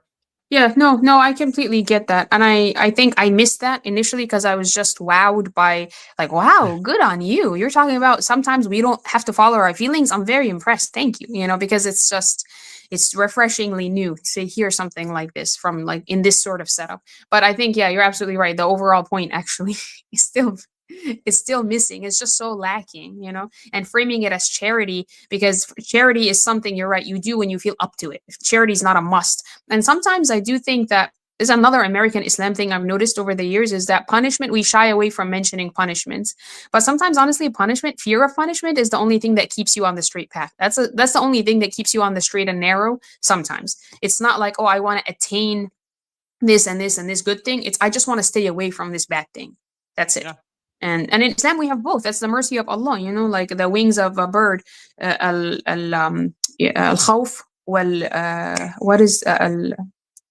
what is it? Amen? The wings of Hope, Amen? yeah, exactly. Like hope, al-raja, al-khawf wal-raja, hope and fear. So we have both. You don't have to pick, oh, Islam is only about raja. It's only about hopes. Like, that's fine. Some people that incentivizes them and that motivates them, that's fine. But other people, that doesn't help them as much. When what helps them more is actually khawf. And that's okay. We don't have to demonize that. And I feel like it's been demonized, it's been villainized. You know, the idea of hellfire, like an-nar wal-jannah. Allah mentions both in the Quran, you know? Yeah. So, yeah. Okay, let's People do the same thing. It's not just like I have to make the sacrifices as a woman. Men make sacrifices too, right? And it's only through that commitment to God that we have the motivation to even make those sacrifices. And so it's really, really important. Marriage is beautiful. It's filled with love. It can be filled with love. But most importantly, it's an act day in and day out. Ya Allah, I'm doing this for you. So Tasneem, you're not going to give me a blueprint for marriage? Sorry, no checklist here to offer today. So tell us, how would you like to have ihsan in your marriage? Let us know in the comments. no blueprint. This is killing me. I'm sorry. We can't give you a blueprint. We can't please. give you any. We can't give you me. guidance. Islam doesn't have guidance for marriage. Like, just vaguely, you have ihsan. Just focus on Allah. And okay, this is I was trying to be like husn al-dhan, let's be charitable. I can't get with this ending. So you're not going to give me a blueprint for marriage in Islam. No, sorry, there's no checklist. Okay, I will tell you something. On Wife School, so I remember Wife School, that's on Alesna right now. You can go check it out, guys, if you are interested. Also in Turkey, inshallah, that's what we'll be talking about. But in Wife School, one thing that I was really touched by, and it really like it hit me, is one people put testimonials and like, oh, this is how I felt about the course, blah blah blah, which was very nice. But one lady that was not Muslim, she put her testimonial, and I remember it really made me reflect. She said, I am not a Muslim woman, but I am a woman from, I think she was American. She's like, I'm an American non-Muslim woman, but I took this course, Wife School, with you, Khalid, because I'm tired of the uncertainty and the lack of structure. Basically, this is what I'm talking about, the chaos that we're living in. No rules, no order, no regulation, no checklist, as this lady was saying, no checklist, no blueprint. She's like, I'm tired of it, and I just want to know what other traditions do, and I want to learn what gender roles are. I've never been taught that. So I'm here coming to the Muslims to learn what they have, because nobody taught me this. I want to know how to be a good wife. She's like, I'm not even married yet, but for when I get married, I'm trying to prep myself by exposing myself to Islam and to what you guys are saying. No one's taught me anything, you know? So I think there's this craving, there's this thirst for, please teach me, please give me some structure, something to follow. I would like a checklist. I would like a blueprint. And if I have to deviate from it for whatever reason, my circumstances in life don't allow me to follow it, okay, that's fine. But can I just know at least what direction to head in? But unfortunately, the ending was so disappointing. It's, oh, no, sorry, there's no checklist. Sorry, do what you want. Like, really? This is what we mean. Quran is huda, you know? Hudan linnas. But you take that away, it's very disappointing. Yeah, so that's our episode. This is our review or reaction to Real Talk from Yaqeen. Just we're going to look at the super chats now. But before we do that, just to conclude the analysis, I think that Yaqeen has recognized that there's been a shift in attitudes towards feminism from not only the Muslim community, but just society in general. And I think like they're trying to capture on that or trying to capitalize. They can't be their usual simp selves. They have to accommodate some of the anti-feminist perspective. Like red pill. Yeah, they have to accommodate some of the so-called red pill, but they're just doing it in a way that is not actually true. It's not actually authentic. They haven't gone back and corrected their mistakes. They haven't gone back and actually acknowledged that, oh, we put out this really feminist material in the past and this was a mistake. Don't follow what we were saying before. They've actually shown no willingness to acknowledge the grave mistakes in religion that they've made. And this is why they're a dishonest organization. They're dishonest and they are engaged in these kinds of deceptive practices. And they are not willing to say what is actually needed, like the actual solutions to the problems of feminism that we're facing, that's destroying marriages and families. They're not actually willing to put their finger on it and propose a solution. They only want to pretend like they are giving solutions. They only want to pretend like they are speaking out against feminism when they're really not. And there was actually a super chat from earlier that hit this on the head. And I'll read other super chats as well. Imran says, these people in these institutions seem to love gaslighting people into thinking they talk about the correct and important information, like obeying your husband. That's exactly right. They're gaslighting Muslims into thinking that they are not catering to feminism anymore and that now they're trad. But they're never going to actually put their finger on the true solution. Like, okay, what is the blueprint for a traditional Islamic marriage? What is the blueprint? They're never going to say that. They're never going to say, actually, the problem that we have in society is that women have too much power. Like, there's too much empowerment of women. Women have too much power, and this is causing marriage to crumble. And it's terrible for society. They're never going to say that. Unless something massive happens with them and they completely change their organization, they don't actually put their finger on the problem and advocate for the correct Islamic solution. So this is very problematic. It shows that they're not authentic, they're not trustworthy, and they have shown a kind of disregard for the needs of Muslims, the needs of conveying Islam properly and fully without kitman, without hiding. So that's my overall concluding point. And we're going to go and watch the next episode of the series. Maybe next week we'll do another episode. And so inshallah, be on the lookout for that. Let's go through some of the super chats really quickly. Macmillan's disciple says, Muslim feminists say misogyny is from Greek ideas and not Islam. If being extra Islamic is disqualifying, why don't they apply that to feminism? They're not consistent. The feminists are obviously not consistent, and you just ask them about any of these verses in the Quran, al-rijalu qawwamuna 'ala nisa, you show them to the tafsir, you show them some of these hadith. Are these hadith, did the Prophet ﷺ get them from Greece? Like, is the Quran from Greece? Like, astaghfirullah. Like, so it's not very compelling. Macmillan's disciple says, can you explain why misogyny is such an amorphous and fluid concept, and why can't women, especially Muslim feminists, ever define it coherently? Whoever said that feminists are coherent? I think that's it's like the borders of Israel. It's like ever expanding borders. It'll never be pinned down, never be defined, because they always want to increase it and expand it outward. Yeah, exactly. crazy. Yeah. It's just they want to have the flexibility to attack whatever they don't like as misogynistic. whatever requires women to do something, or whatever requires women to have accountability, suddenly that's misogynistic. So they have to maintain that kind of fluidity. Response to Muslims saying kids are an optional sunnah in marriage and who reduce marriage to a relationship similar to dinks plus anti-natalism. Well, let's save this for another episode because they do talk about children and child raising in an upcoming episode. So we can talk about that at that point. Otherwise, this is going to get far afield of the live stream. Unless you have thoughts on this, Khalid. No, but he's right. This antinatalism is just, it's non-Muslims, even Muslims now too, don't want to have kids, see it as too big of a responsibility. Yeah, Like it's an optional sunnah, meaning it's not wajib to have children. yeah, I mean, you it's don't have true. to have kids.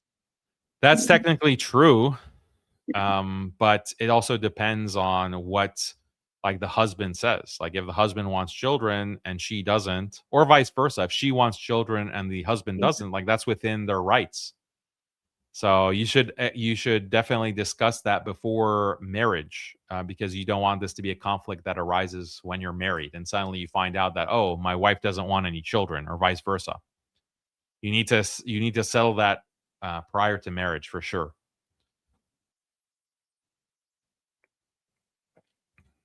Can you address the term gender and its origins? I read about John Money and his creation of the term gender and was very shocked. I see Muslims using the term gender more now rather than the term sex. I don't think that this is that big of a deal if you just mean gender as sex, but the idea that gender is something subjective that is imposed on sex, that definitely lends itself to a cultural relativism or subjectivist understanding of gender roles, which a lot of Muslims, unfortunately, are suffering from because they feel like they even spoke about this in the video. They said that, oh, the idea that gender is part of your fitrah, this is something Like extreme. I think they called extreme. it, Yeah. this is another extreme. Right. Yeah. Muslim feminists not coherent, like radical feminists taking things to their logical conclusion regarding religion and embracing goddess worship. Yeah, you see that from feminists. I have that the phrase that I always use is that feminism is the path to apostasy. If you really take feminism seriously and take it to a logical conclusion, you have to start worshiping the goddesses. Like you have to start because otherwise Allah is referred to as He in the Quran, Huwa. So that's contrary to feminist equality, right? Well, that's like why Rashida Tlaib was like, my Allah is a she. Astaghfirullah. Yeah, and she was a big role model for a lot of feminists. This senator, Muslim woman senator, or congresswoman. Sorry, she's a congresswoman, not a senator. Muslim women indignant and hostile about bringing up misandry and gynocentrism of feminism and melting down and screeching. Yeah, we see a lot of that reaction. Dawa Trucker, how are you doing, brother? Assalamu alaikum, and Abu Khalid. When I was married to my ex-Moroccan wife, even she used to cook for me and her daughter and son. She used to cook the food, make her bread. She never complained about her duties. Sounds very nice. Armanla says, I was born in the U.S., raised in Pakistan. When I hear you, Muhammad Hijab, Ali Dawa about marriage, I think this is common sense. But coming back to the U.S., I was baffled by these soy boy imams, no backbone in them. It's a big problem, unfortunately. Cheater says, may Allah bless and reward you both. Thank you, brother, for your super chat. Armanla says, to be honest, if she didn't find me attractive, she wouldn't even hear me fully in the first place. Even in Pakistan, not so religious women still want a man to lead them. Interesting. Thank you for sharing that, brother. Your story is valuable. Yusuf, thank you for your super chat.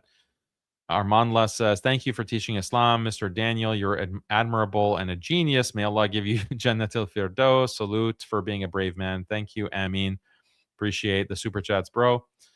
Mahar in the US is crazy. She asked $15K. I said, go find a weasel to marry. I told her 2,500, no more. She was baffled. Told her that her wants are ridiculous. 2.5. She was baffled. 15K is actually not the most extreme example I've heard. I've heard $500,000, $500,000. She's a Like, yeah, queen, okay? literally a queen. Jalaluddin Arumi says, equality in Islam is peace are the most misused term nowadays. If someone says that nowadays, I automatically get suspicious. May Allah bless you too. Thank you, brother. Roddy Random says, many of the comments or tips to have a successful marriage and certain aspects of spirituality are beyond the bare mutun of the madhahib. Okay. But unfortunately, as we said, the bare minimums that are mentioned in the mutun are not being implemented in the books of fiqh. Like, they're not being implemented. So Or taught or mentioned at all.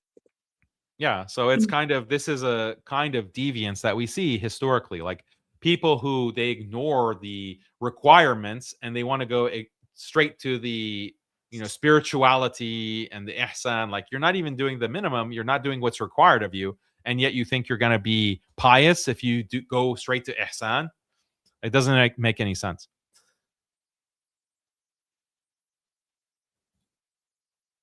Muhted Ansari says, opinions on Amazigh women culture who are not liberal. I don't have any opinion. Do you? I'm not familiar, to be honest, so I'm not sure. Imran says, and they also accuse men of being religiously manipulative when they cite the Quran and Hadith. Yeah, it's actually spiritual abuse. Yeah, spiritual abuse, coercive control. If you cite the Quran and Hadith, you're actually being abusive. It's unproductive. At least with Yaqeen, they were a little bit. They didn't go that far. They just said it's unproductive to cite the bare minimum. Let's see. Mortimer says, when it seems like liberalism and feminism is increasingly falling out of favor, why are these Muslim speakers at Yaqeen still act like it's 2015? Good question. Well, I mean, moderated. they have. Yeah, they've moderated. Like, they have tried to move away from what they were saying before, but it's just an act. Like, it's just an act. Like, they can prove me wrong. They can prove me wrong and start saying things like, yeah, women have too much power and we have to reduce the power of women. Disempower women. Disempower women. Yeah. Then they can prove me wrong and show me that they actually, they care about addressing the feminist poison.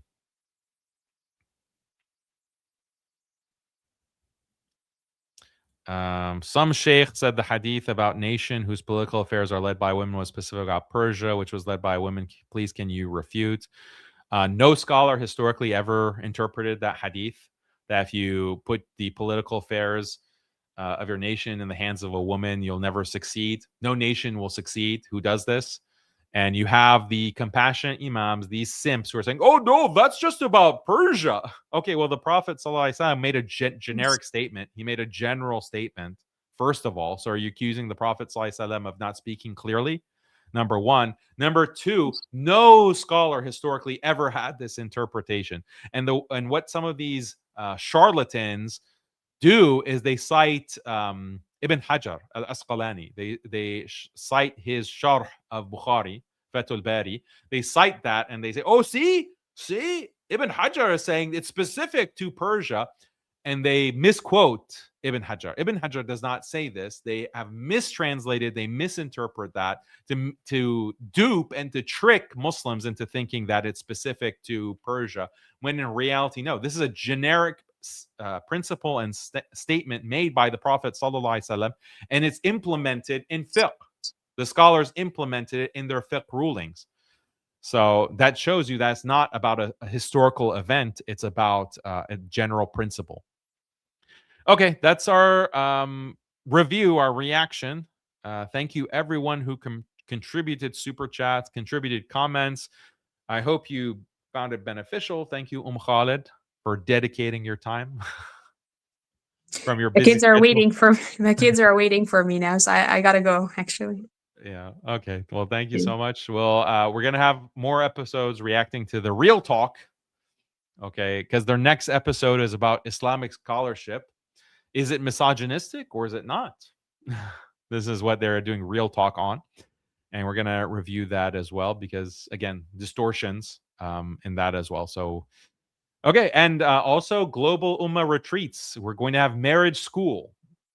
So if you want a blueprint for marriage, you can come to marriage school. And that is going to happen in April, inshallah, in Turkey. We're going to have this 4-day retreat. It's going to be great. You can find the details at the link in the description below. You saw the trailer at the beginning of the stream. So go check that out. And we hope to see you, inshallah, in April for a fully gender segregated event that is for families as well as single Muslim men and women. You can And bring there's your a special- children. Oh, sorry. Yeah, you can bring your children, and there was a special. I don't know if it's still available. That if you need a mahram because you're a woman, single woman, you can't travel alone, your mahram will be accommodated for free at the venue. So take advantage of that special. So come with your father, come with your brother, come with your uncle, inshallah. So we don't want you to travel alone without your mahram if you are a single woman, inshallah. And also I will say I'm gonna be there, inshallah. So it's not just Daniel, it's also gonna be other shuyukh and other sisters as well, inshallah. And I'm gonna be doing a reiteration of wife school, which if you've taken it, inshallah, what that is. If you've not taken it, you can check it out. It's just that one is online and it's just available. But Daniel will also be conducting a similar thing for the brothers. It's going to be fully gender segregated. He's going to be doing husband school, inshallah, also for the husbands. And I'll be talking to the wives, inshallah. So may Allah make it beneficial and make it productive, ya Rab, for all of us. Ameen. Yeah, inshallah. Ameen. Okay. Thank you, everyone. See you on the next episode, inshallah. Assalamu alaikum wa rahmatullahi wa barakatuh.